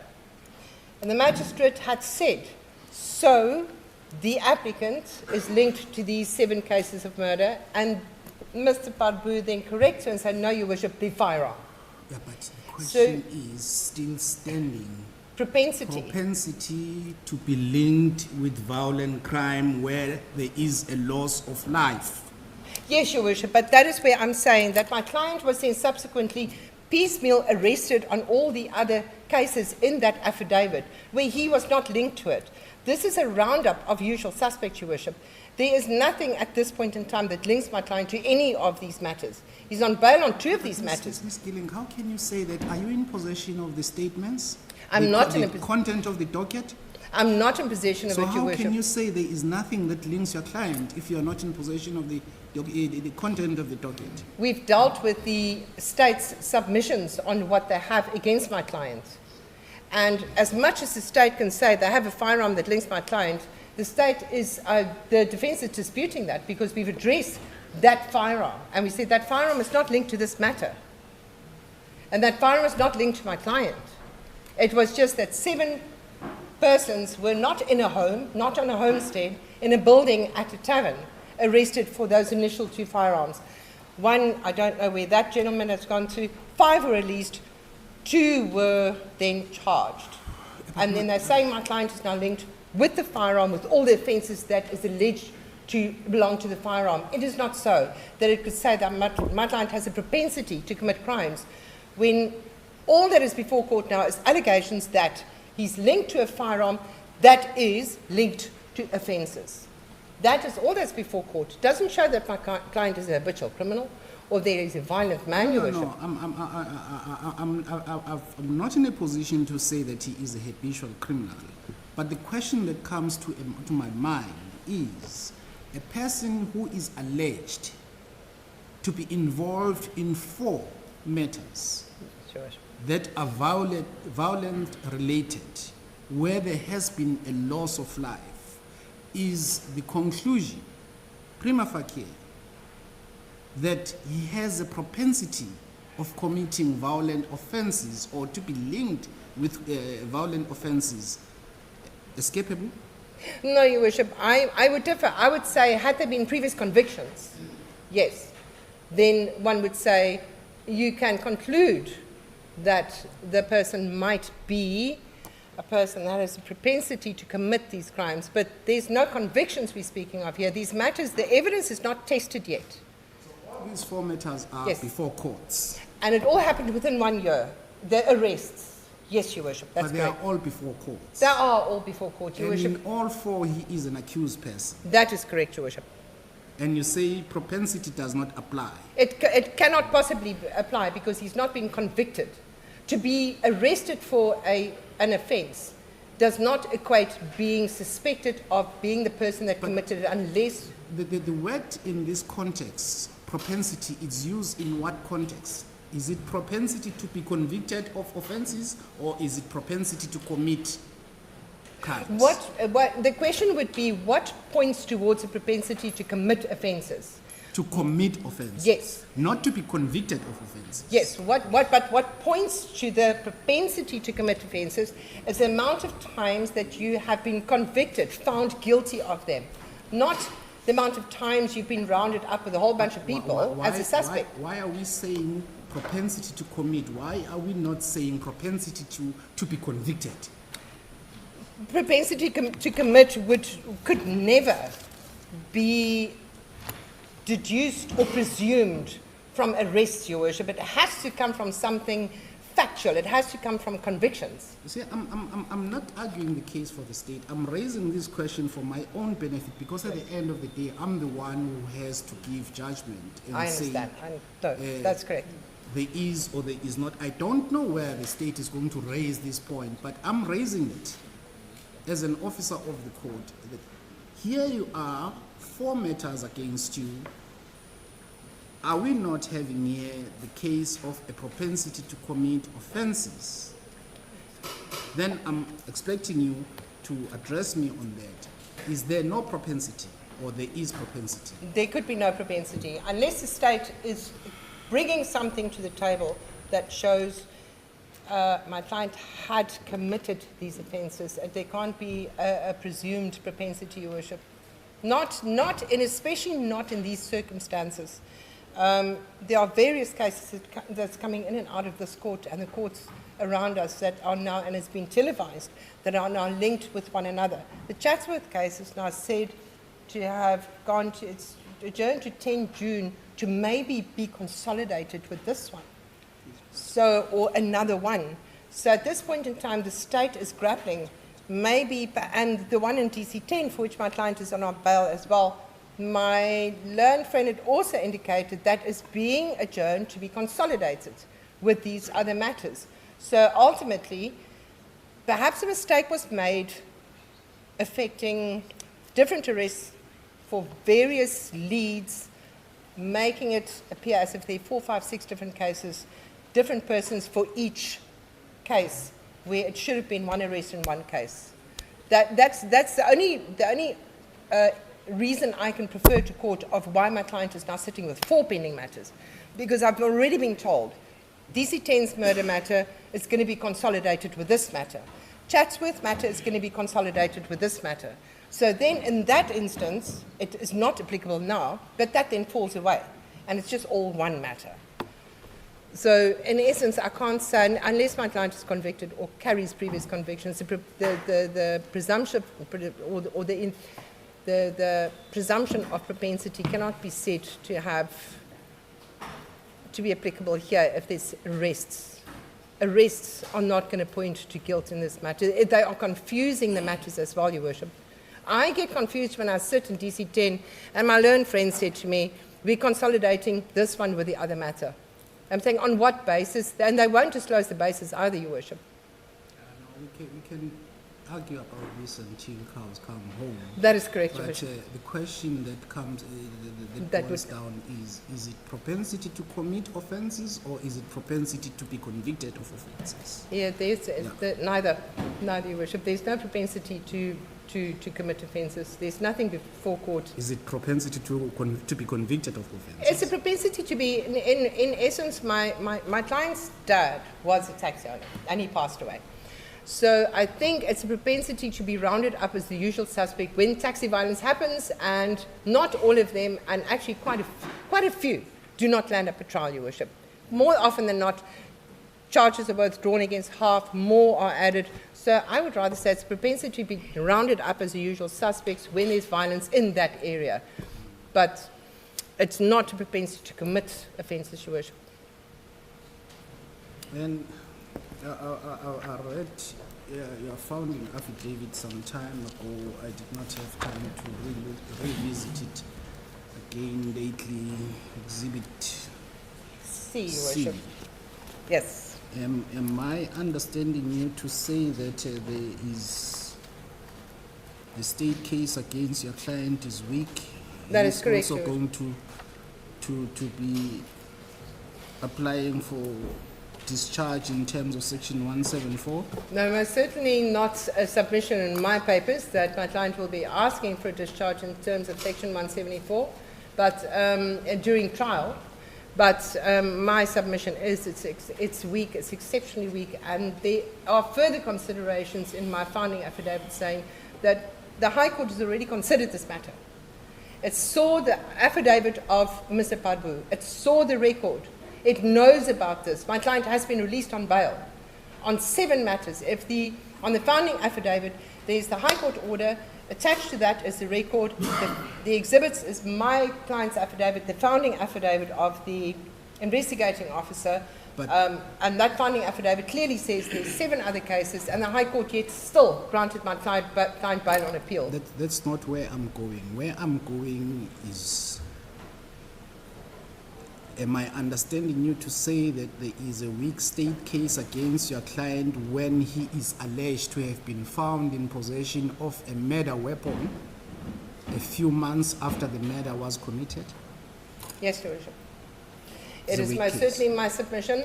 The submission in respect of that is, firstly, if you have a firearm that's alleged to be linked to 7 or 5 offences, say around the coast, these firearms might, or this firearm might have been in possession of another person at another time. So it's not to say that if this firearm, that's why Mr. Padbu had corrected the magistrate and said, no, it's a firearm that's connected to these offences. He didn't want to commit to say it's my client. My client was found in possession of the firearm, allegedly so. That firearm is now linked to this matter. And I've already addressed that in my affidavit, saying it's not the same firearm. The state has already said the second firearm in this matter has not been recovered. And as heads of argument, it says the one firearm is sitting with the Chatsworth matter and the other firearm my client is charged with. It is incorrect, Your Worship. So, no, I would say... That is why I'm raising this, because you are saying your client will be discharged in terms of Section 174. Will he not be called upon to come and explain his possession of the firearm? That is, if it is proven that he was found in possession of that firearm, because that is what the state is alleging. Does 174 feature here when he is found in possession of a murder weapon and he does not have to explain his possession?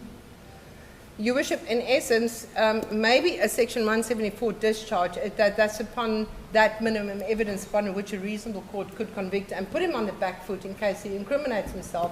Your Worship, then if he's not granted a 174 application, then he most likely would be in a good place to close his case and then have the state... But you say in your founding affidavit, I will ask and I will be granted 174 discharge. I did not say that in my founding affidavit, Your Worship. I You think did it's not. it was another one. It was for another applicant, Your Worship. Okay.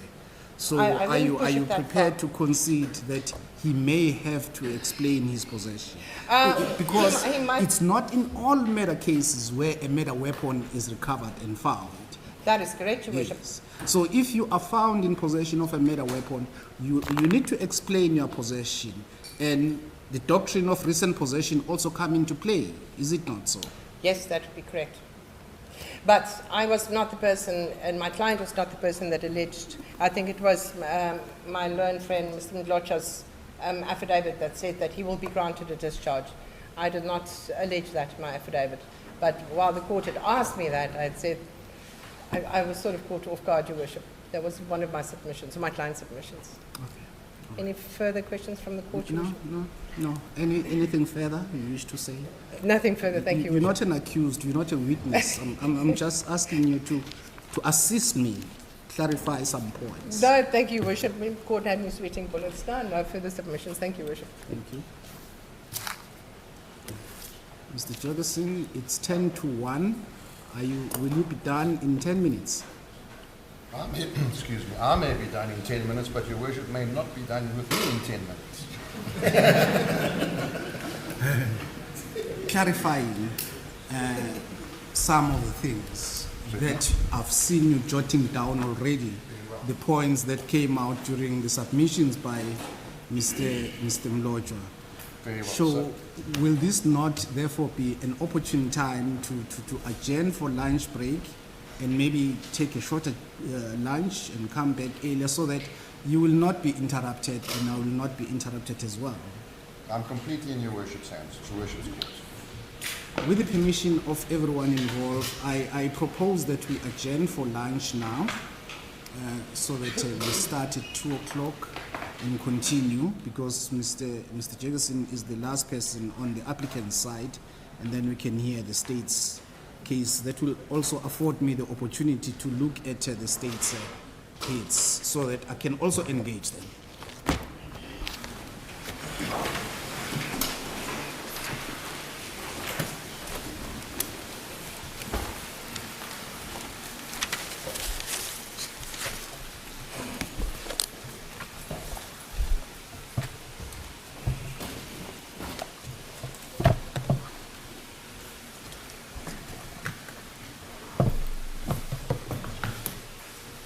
I do not see Paul in the court's hands. Did you see Paul in the court's hands?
Thank you, Mr.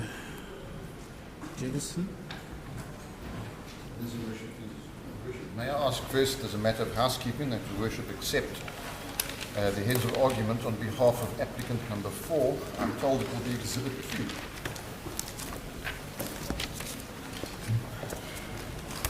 Heads of arguments on behalf of applicant number 4, not P, but Q. As Your Worship pleases. So,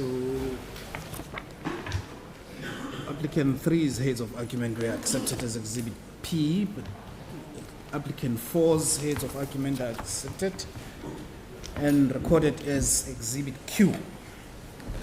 Thank you. As Your Worship pleases. So, Your Worship, I intended in my address to deal with applicant number 4's application for bail under 2 headings. One, exceptional circumstances, as in circumstances peculiar to him. And the second, and my submission is that exceptional circumstances must also be looked at in conjunction with the state's case. But I'm going to depart from that. And I'm going to address Your Worship's concern, well, I presume one of them, that Your Worship raised with my learned friend for applicant number 1, the bank statements. Now, But it's not only that. I was raising that to Advocate Mlotshwa because he touched on it. yes, As far as I'm concerned, there's more than that when it sure. comes to applicant number 4. yes, But I will address that as we proceed. Yes. You may proceed. thank you. So to deal with the bank statements, Your Worship, the simple reason why not all bank statements are attached is that applicant number 4 simply did not see a need for it, didn't see the importance thereof. How Now, can that be when the talk of the day and the talk of the century is the 800,000 amount that was deposited? And why exclude or omit that amount when it is the subject matter? for the simple reason that it's not disputed. So it's not disputed he received 800,000 rand. It's not disputed that he paid out sums of money. It's not disputed. Now, Your Worship should be aware that for the state to say, oh, we don't know his bank statements, that's an untruth. I'll tell Your Worship why. If Your Worship considers Annexure KP1 to the state's affidavit,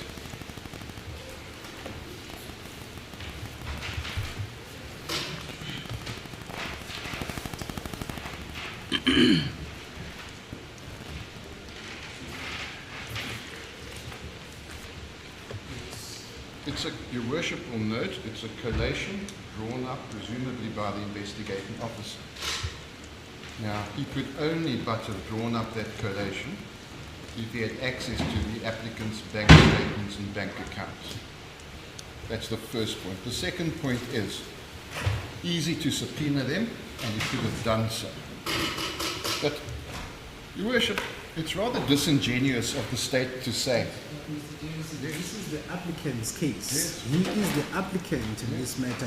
He is presenting circumstances and facts which support his application. Why should you, in your application, rely on someone else's information when you are in a position to present that information yourself? we don't, we're not relying upon it. The 800,000 rand is common cause, and we see no reason to take that any further. He says in his affidavit, I paid them out, received the monies for business purposes, and I paid it out. Let's not forget the beauty of it for the applicant going first is that the respondent gets to investigate it. There was a good deal of time between the applicant's affidavit and that of the respondent's. So they could go and investigate it. But Your Worship sees nothing dramatically to the contrary to what the applicant says in his affidavit. So, Your Worship, my submission is that really disposes of the issue of the bank statements. But can I take this further? So, Your Worship, exceptional circumstances. It's a question that is much easier to ask than to answer. And I'm sure when Your Worship interrogates the state, you will ask the state, well, what do you think exceptional circumstances are? What are exceptional circumstances? There are a multitude of cases dealing with exceptional circumstances and a person's personal circumstances. But my submission is, one thing is for sure. It could not have ever been the intention of the legislature that exceptional circumstances are the exclusive territory of circus acrobats and double amputees, because hardly anyone would get that. Your Worship just needs to take cognizance of S versus DV. It's referred to in my head. Just to quote one line.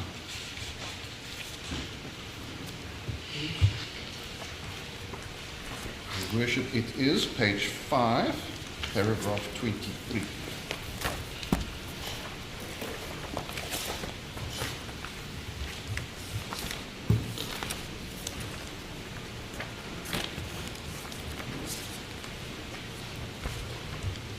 Page 5.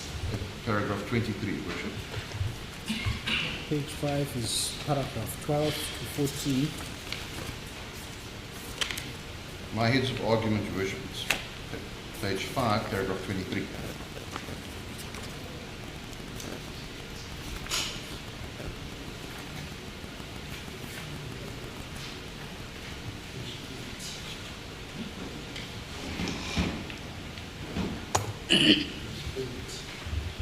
Indebted to my learned friend, it seems that some of us have pages numbered differently. I can't really explain that. But page 8.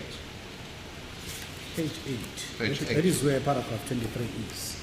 I beg your pardon? That is where paragraph 23 is, on page 8. Thank you, Your Worship.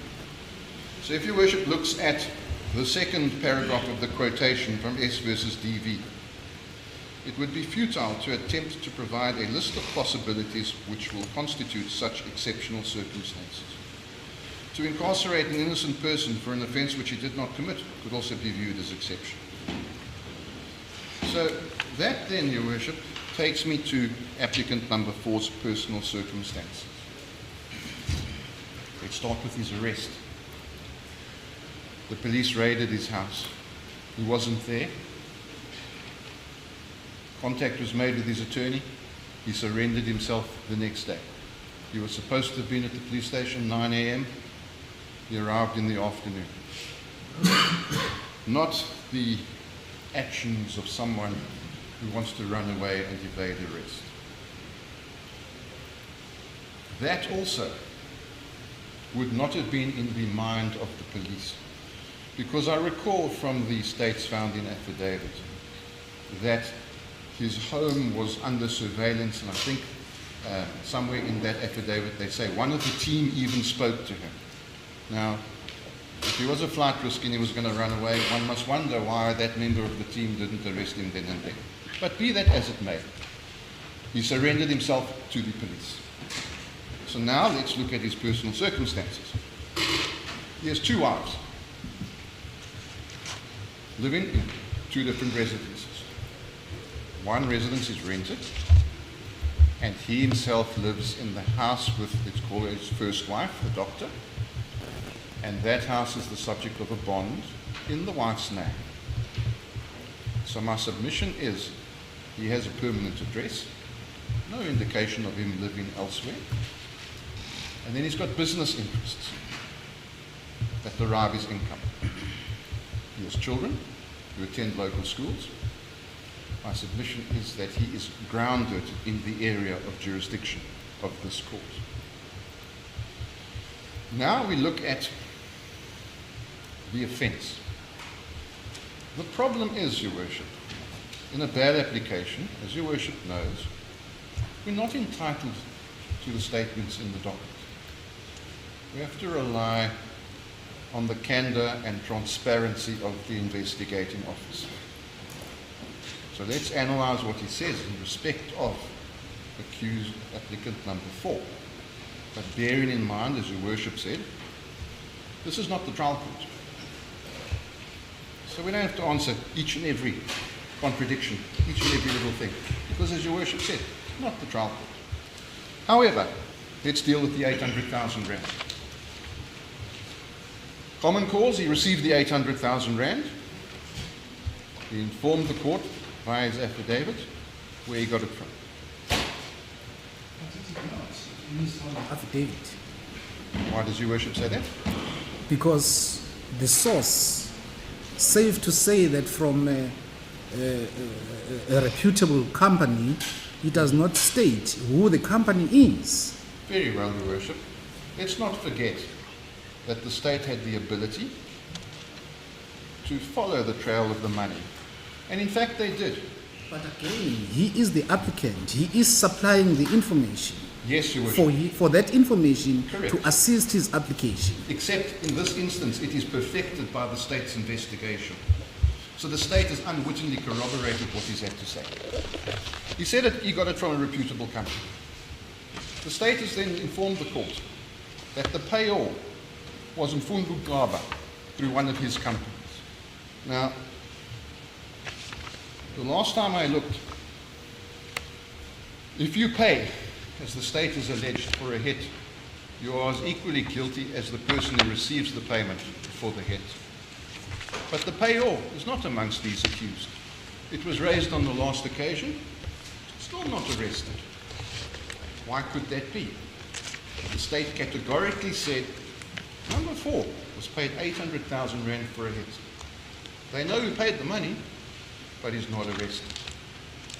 The only conceivable reason why, bearing in mind everyone is equal before the law, is that there is no evidence to back up that claim that he was paid 800,000 rand for the hit.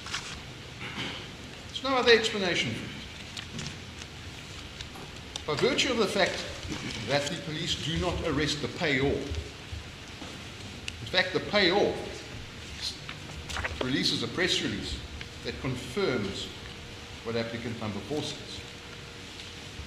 Now that then does away with or weakens the state's assertion in respect of the 800,000 rand.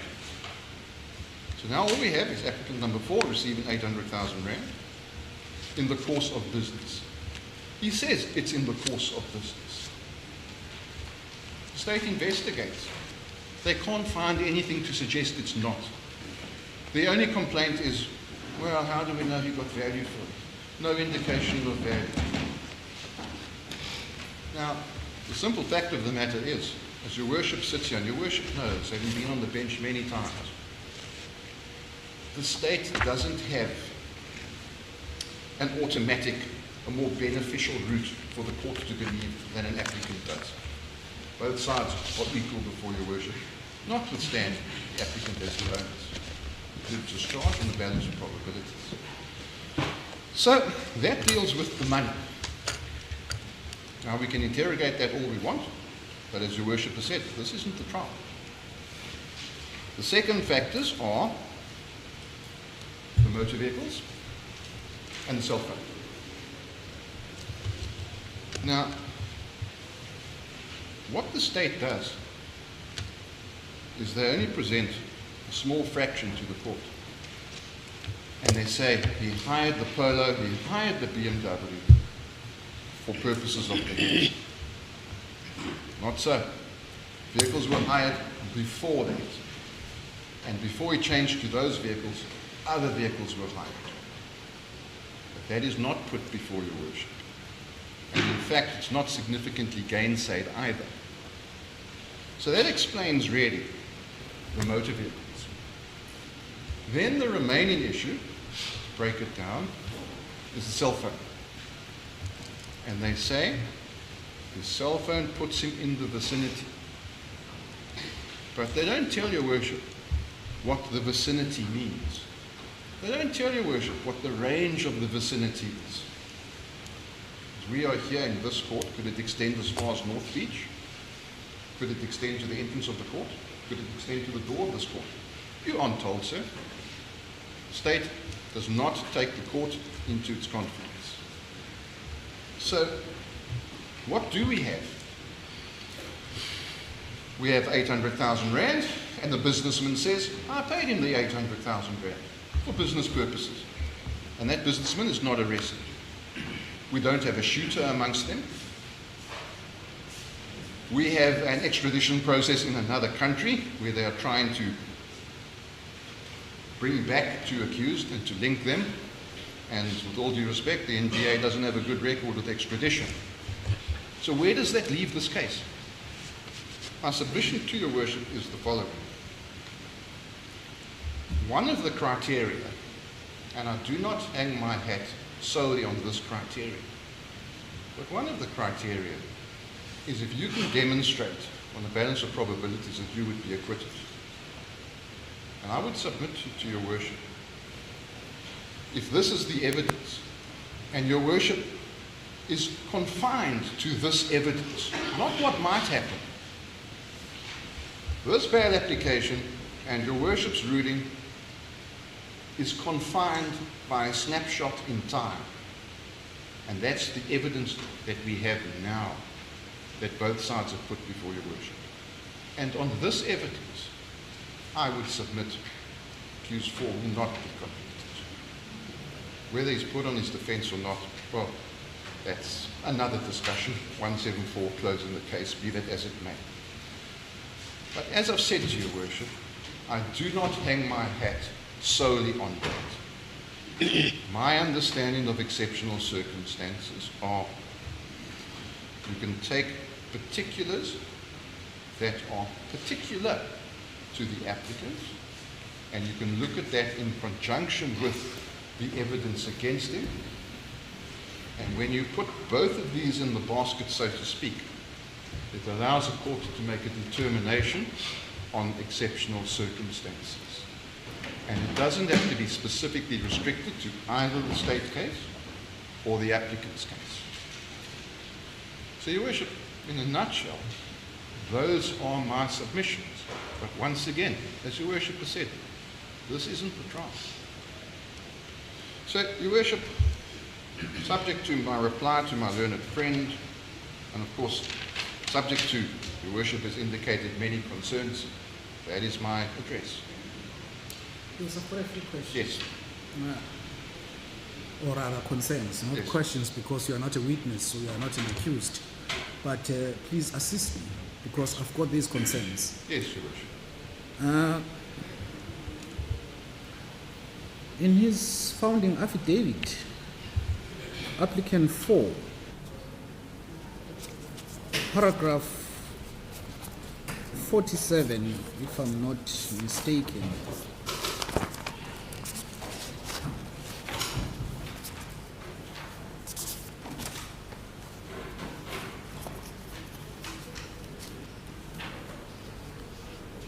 yes, paragraph 47.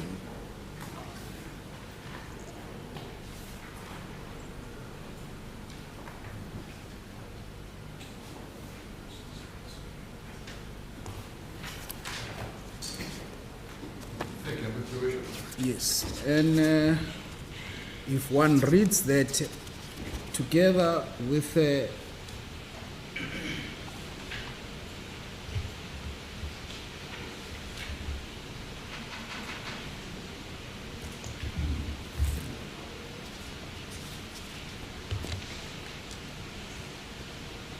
all right, let's start with paragraph 47. In paragraph 47, he states that he has a security for himself and for his family. Yes. He was at some point in time seriously attacked.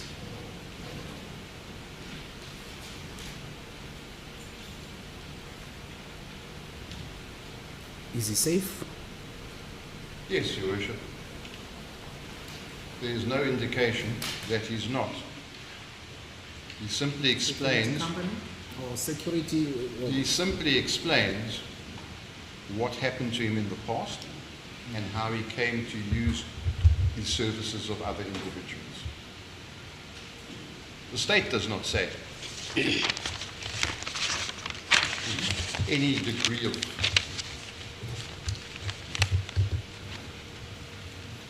certainty that he is unsafe. And the simple say-so of an investigating officer without it being backed up by evidence in respect of anything. No, it's the applicant himself saying that. Yes, Your Worship. He explains. He says some time ago. And that was on a visit to the mine which is in, I think it's in Mpumalanga, Your Worship. Because standing trial does not only mean flee. but it means not being eliminated whilst you are outside. Correct, so that the interests of justice can be fulfilled. Yes. Yes. So that is why I'm asking myself this I question. understand, Your That's Worship. why I have this concern. Yes. Is he safe if he's outside? So let me allay your worship's concern. Yes, he is. As he said, it was some time ago and it was on a trip to the mine.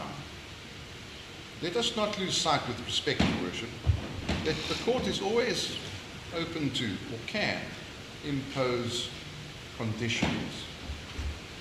And the court is able to eliminate any concern that it may have or the state by the imposition of conditions. And if, for example, the court is concerned that if he visits the mine, his life may be in danger, we don't want him killed, want the trial to reach an end, your worship is free to impose such a condition.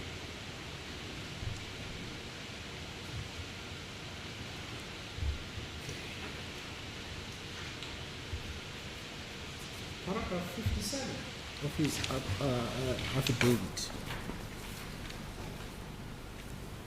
I wish to be clear, I do not recall being driving, I suppose he wanted to say, I do not recall driving BMW, nor was I driving it on the day that the deceased were killed as alleged. Yes, What is he saying here? exactly that, your worship. I do not recall. He's saying, I don't remember driving a BMW. I deny driving the BMW. Yes, he says, I wasn't driving it on the day that the deceased was killed either.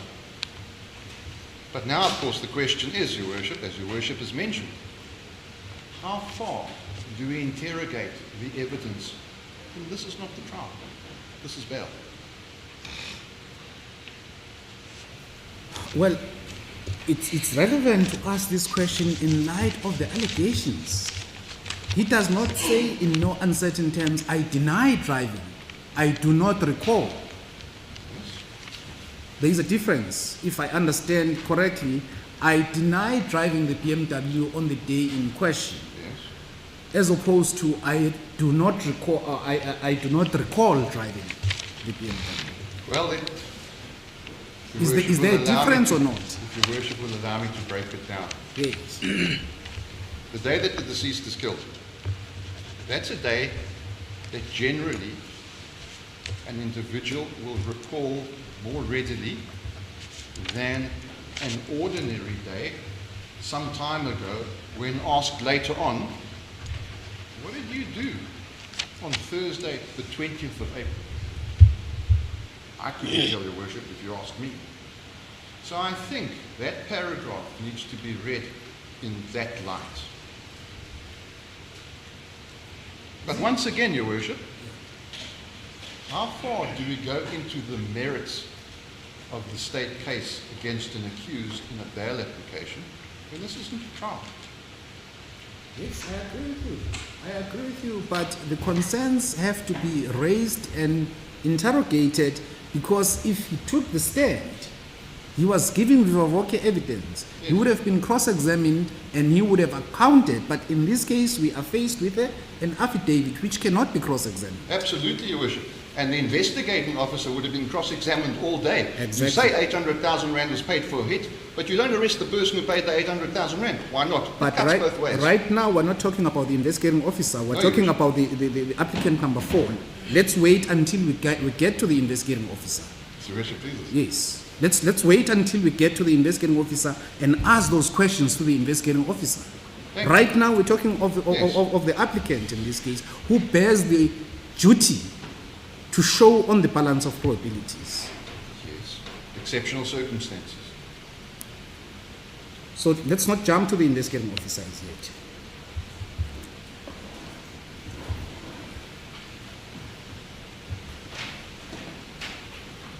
Paragraph 63. Yes, your worship.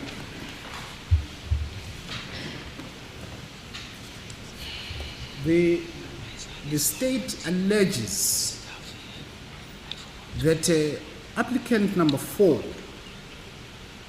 was requested to submit his cell phone. Correct. And that request was extended to his attorney as well. Correct. According to the state, I don't know, I was not there. None of us were. Otherwise, I would not be sitting here. Yes. Applicant number 4 refused. Yes. That is And what the state says. can I finish? Sorry, Your Worship. And applicant number 4 says in paragraph 63, all the exhibits the police would like to use against me to prove the charges are in possession of the state. And yet there is these allegations made by the state, the cell phone which we have requested a number of times from the applicant and from his attorney, we're not in receipt of that. He refuses to submit that. I hear you, Worship. But Your Worship will no doubt have regard to his response to that. And that is, I don't have it. It was at home. The police raided my home. Your Worship has been furnished with the USB showing the beginning of that raid. But that is not contained in his replying affidavit. That reply you are giving now is not contained in his replying affidavit. Your Worship will bear with me. Show me if I missed it. Can I have a moment, please? Certainly.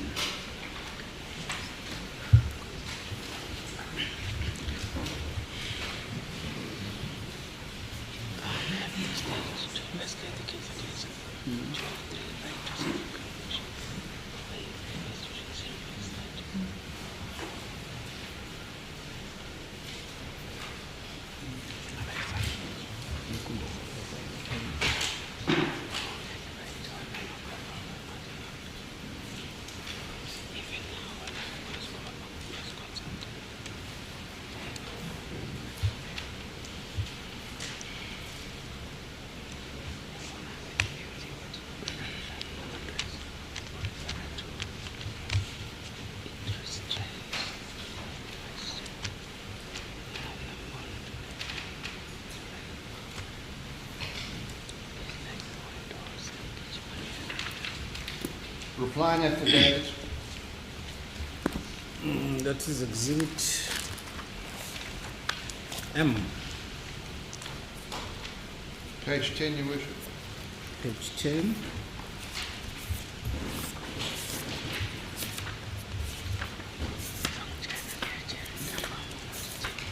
Paragraph 52, Your Worship. No, it cannot be paragraph 52. Page 10 has paragraph 28 and paragraph 29. I apologize for that. Can I take Your Worship to paragraph 52 then? Hopefully the paragraphs have remained the same.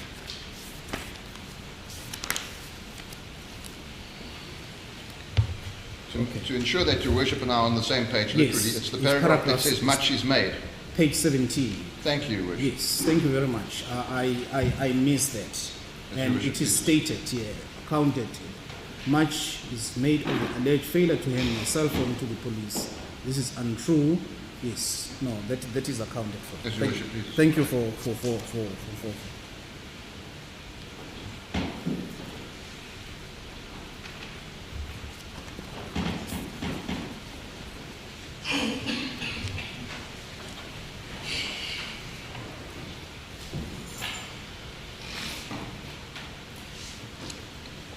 There are allegations by the state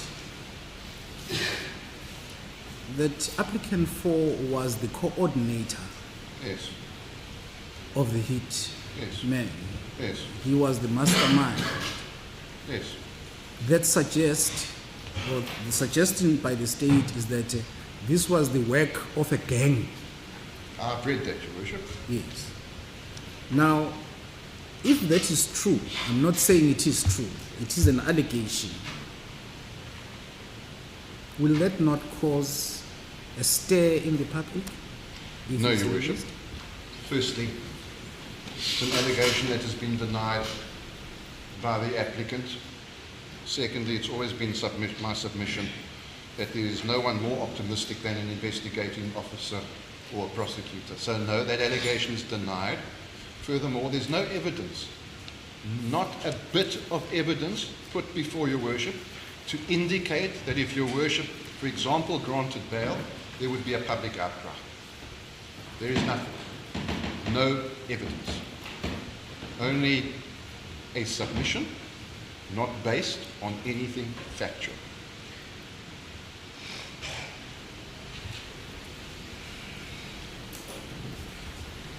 Okay.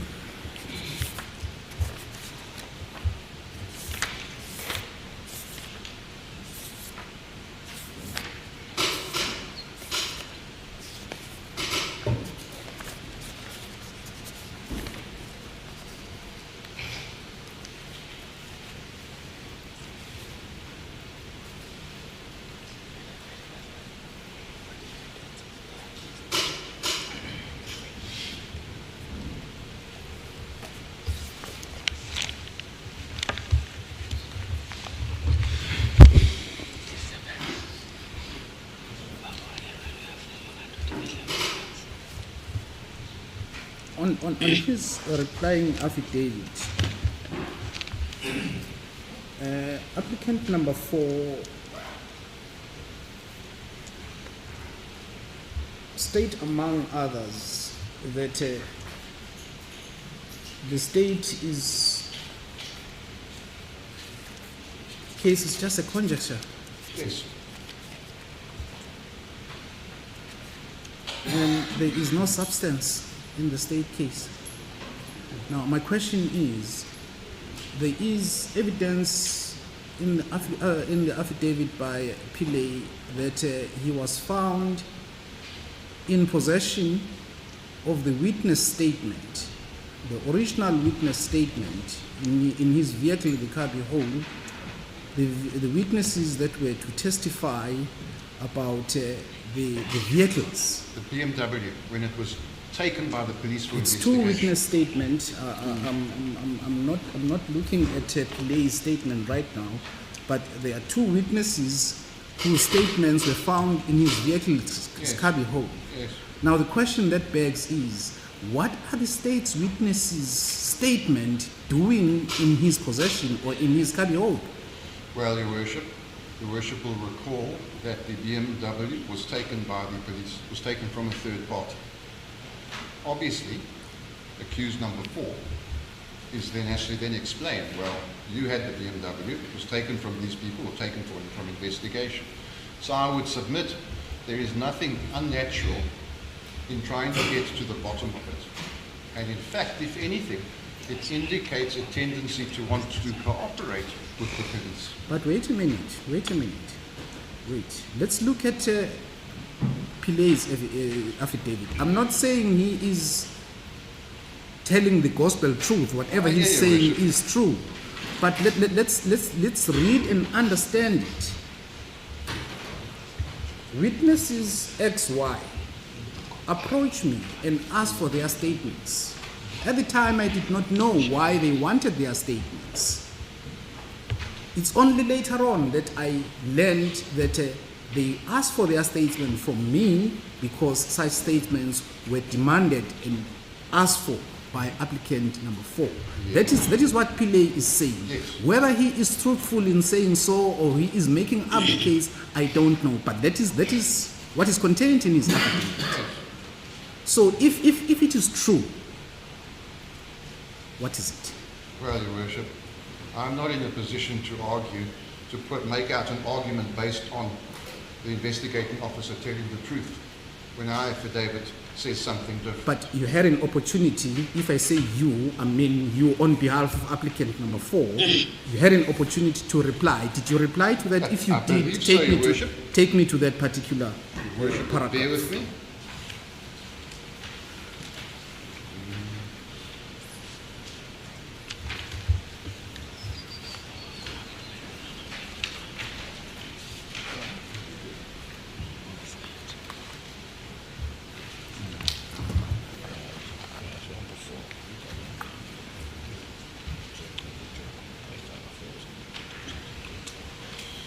Your Worship, I'm not going to mention pages because I'm getting them wrong and I'm not on the same page as Your Worship. But I'll take Your Worship to paragraph. Paragraph 56. 56.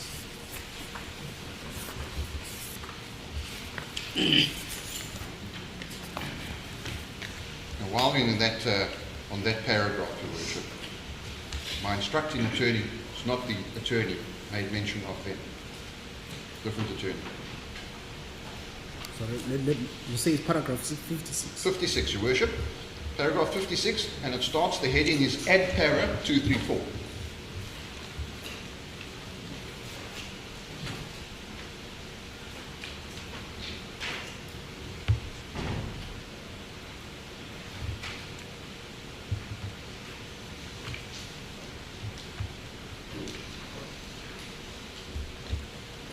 But paragraph 56 speaks of the affidavit that your client made to the police. I'm not talking about that. No, Your Worship, but this is his reply to what Pillay has said, and incorporated in that was what Your Worship made mention of. Okay, so you say that is the answer. That is the to, answer. To my question. Yes, Your Worship. Okay, you're not under cross-examination. You're not supposed to be answering question. You are assisting me to allay the concerns. No, that of course, I Your have. Worship. I accept what you're saying. So, Your Worship, that is his answer. Okay. But once again, my submission is it doesn't impact on his application for bail. It is not an indication of tampering with evidence. It is not an indication of intimidating witnesses. And it's not an indication of destroying evidence or that he will abscond. Even if Your Worship were to accept the investigating officer's affidavit, as Your Worship calls it, as the gospel truth.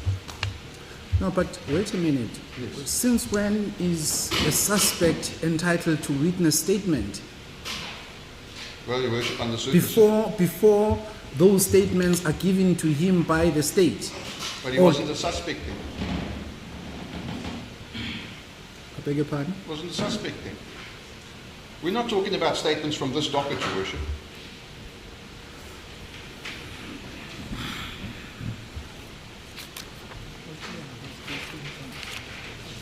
Okay.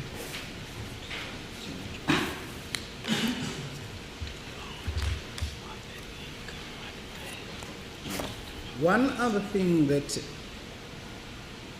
raises a question Yes, Your Worship.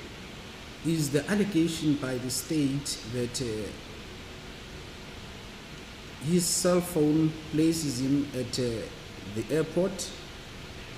It places him at the scene of the incident when it occurred. His cell phone places him at the garage in Umlazi, where the vehicles used and the weapons were returned. Yes. And Your Worship's question is?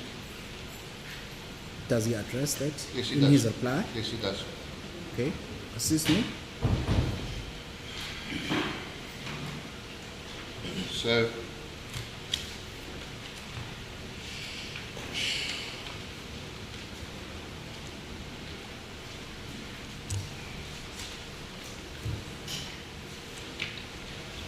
paragraph 13.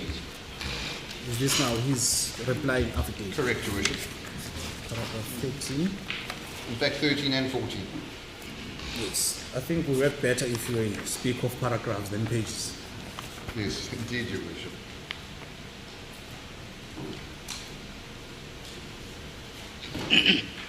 Paragraph 15 and 16.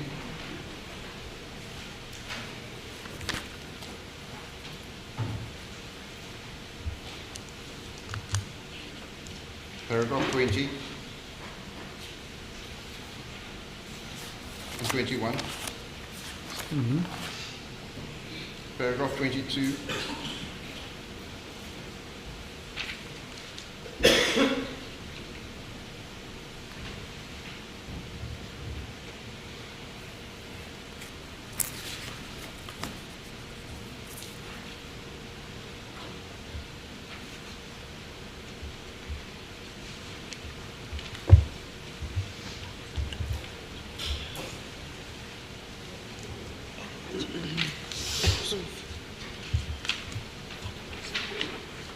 Paragraph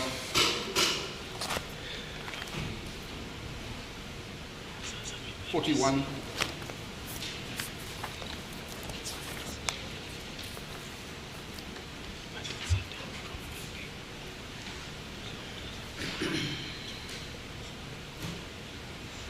45.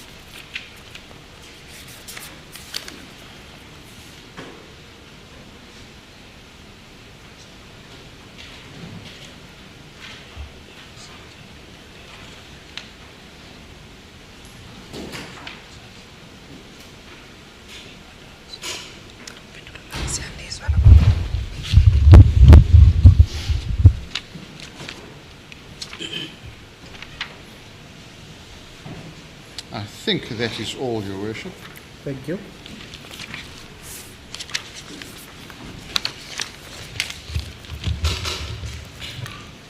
You have referred to,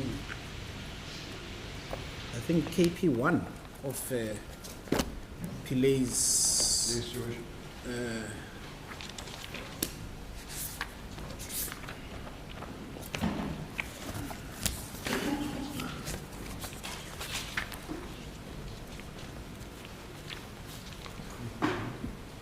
Looking at that consolidation, can you confirm that the money is paid in, that is the 803,455 rand is paid in at 1400 hours at 2:05, so to say? Yes, Your Worship. And, that is what this annexure says. Yes. And the large portion of that amount is paid out at 8:05. If we look at the last entry to St. Benedict School. Yes, Your Worship, but Your Worship is forgetting at 18 hours 22 and 19 hours as well, which are monies were paid out between that time. So basically, I hear Your Worship, I understand where Your Worship is coming from. It's between 6 o'clock and 8 o'clock. Is that within a short space of time, we calculate 2, 3, 4, 5, 6, 7, 8, within 6, 7 hours, Yes. this large amount is paid out. Yes. But that is the nature of the applicant's flow of money. Sometimes he gets large amounts, and then there are lean periods. A bit like advocates, we're poor one day and wealthy the next day. No, I'm just noting that because you referred I understand. to that.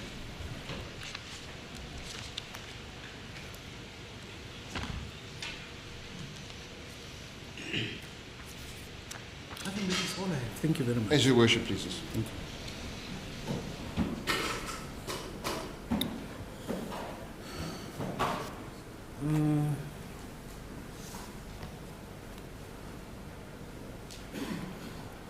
That brings us to the end of the head's argument on behalf of the applicants.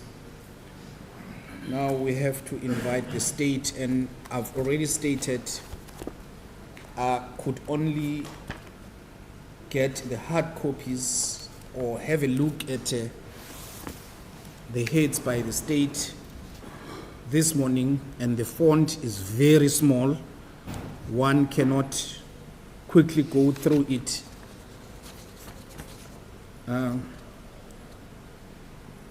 Because I want to take them on as well.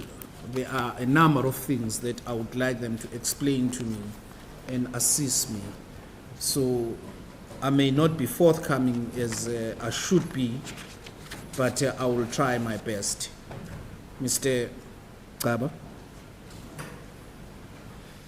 Thank you, Worship, for the indulgence. I seem to have a proposal for Your Worship, subject to what my learned friends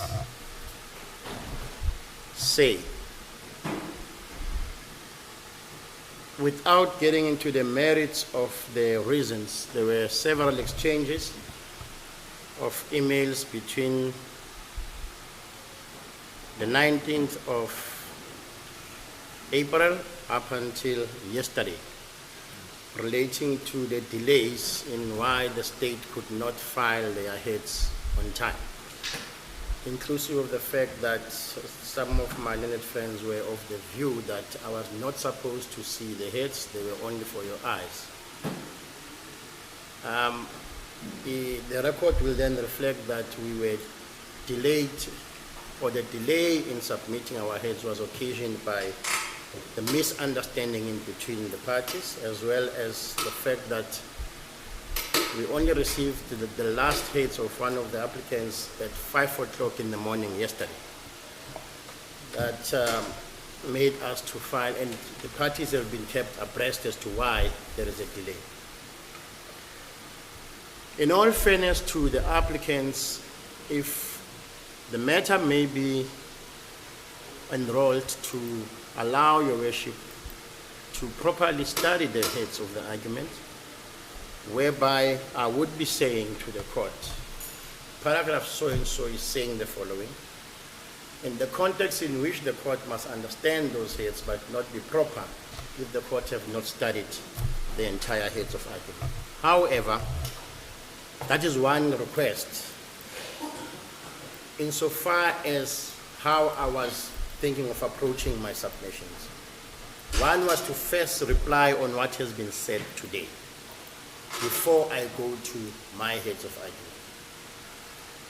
Therefore, we would not have wasted today's time in me or us making submissions today if we reply to what is being said. But before I take your worship to what we are saying in our heads, that can be done on another day, seeing the fact that my colleagues might want to reply to whatever I'm going to say. And looking at the time, we only have 40 minutes left to do all of that. That is my proposal. Like, I might say a few things on what has been submitted by my learned friends this morning.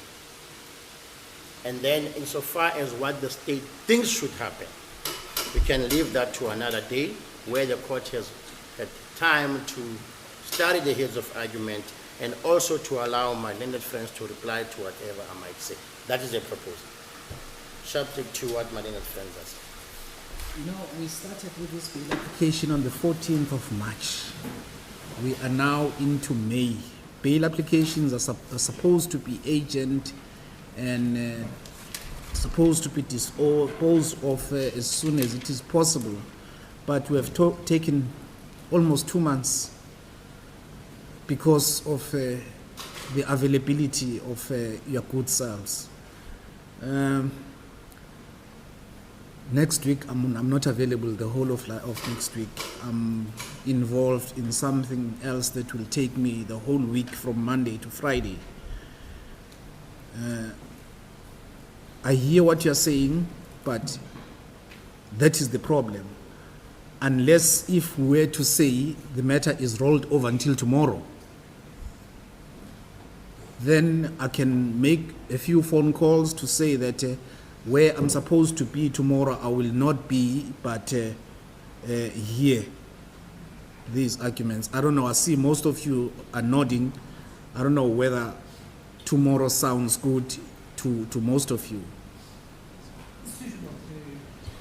The difficulty we have with the 1 and 5, as we submitted our heads of argument, that is why before the commencement of the proceedings, we have to enter into a memorandum of understanding as councils that the heads of argument will form part of the record as the exhibits, and as parties we will only draw the attention of the court to those aspects we think are significant. That is the reason why even for applicant number 1 and 5, if one looks at the heads of argument, I did not give a blow-by-blow account of what we are submitting on the basis that the heads of argument are part of the record. Regarding the further conduct of the day of the matter, Your Worship, in chambers we traversed our diaries. It became so apparent that our diaries are messed up in terms of commitments. Tomorrow I'm at the LPC, my instructing attorneys are not available, and from next week onwards we've got a 2-week trial upstairs. So the request my instructing attorneys had made is, even if there is a need to reply, in the light of the fact that the issues have been ventilated, we can't exceed a minute or two if we were to reply.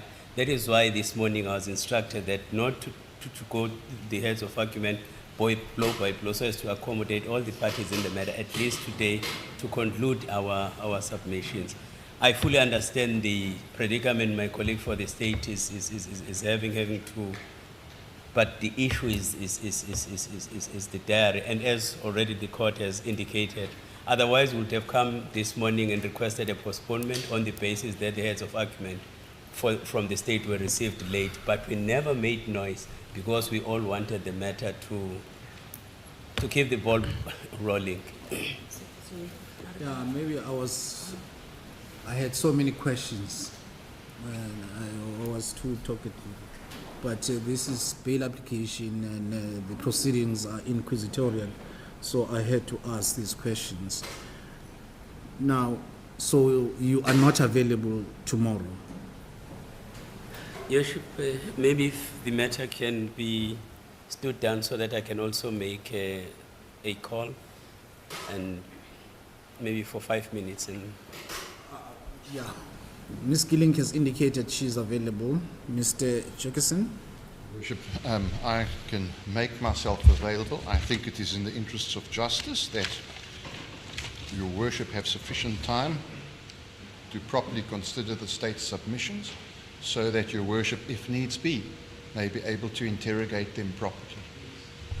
It's unfair to interrogate one party but not the other. Mr. Volmarans? I am available tomorrow. Okay. Unfortunately, Your Worship, I am available too. Okay, No, let's we'll make ourselves available, Your Worship. We'll just also make a call that arrangements be made. Let's allow a call to be made. I also need to make a call. Yes, Your Worship. We can take until -5 to 3. We can come back at 3:10. Yeah. Keep the smoking later, that's later.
Thank you, Worship, for the indulgence. Recording the matter 23/251 of 2024. After the parties put their heads together with some small claps there and there, we agreed that if Your Worship blesses us with this request, we can start at 1100 hours tomorrow morning. But I will make a few submissions before we adjourn today. That is now if Your Worship is available tomorrow. I am available tomorrow. I was hoping that I was going to suggest that we start as early as possible, latest 9 o'clock. Now, 11 o'clock is May the I direct approach Mr. opposite Mlotshwa? of what I had in mind. You have to go and still have to adhere to the court's directive and comply. You see, my view, without pointing a finger at anyone, we are in this situation because this court has never started at 9. That's why we find ourselves in this situation. But I'm not criticizing, I'm not pointing a finger at anyone, but that is the fact of the matter. Even today, we did not start at 9, nor did we start at 10. I think we started around about 11 o'clock. Yes, At which time we could have covered a lot of ground. But I understand we are all trying to sacrifice, we are all trying to make it work. If it means that we cannot but start at 11, then we'll have to start at 11. Sorry, I think Mr. Mlotshwa did say if the court directs him to be here at 9, he will be here at 9. All right, then, Mr. Mlotshwa, please be here at 8:30 so that we start at 9. As court pleases. As court pleases. There are a lot of witnesses to this directive. So, yes. And a lot of complainants who might open a case if he's not here at 9 tomorrow. So the matter is therefore rolled over until tomorrow for further evidence or further addresses. Tomorrow we are not starting at 9:05, but we are starting at 9 o'clock. Please, those who are assisting us by bringing the applicants from where they are kept, please, they must make sure they are here at 8:30 so that we start at 9 o'clock. Thank you very Before we adjourn, we wish to make a small submission on a lighter note. We apologize for the small font in the heads of argument. There's a national instruction that we must save as much as possible. We are trying to save the printing paper as much as possible, Your Worship. That national directive is to our prejudice. Apologies. I'm already wearing glasses because of the small phones. Thank you, gentlemen. We'll see you tomorrow.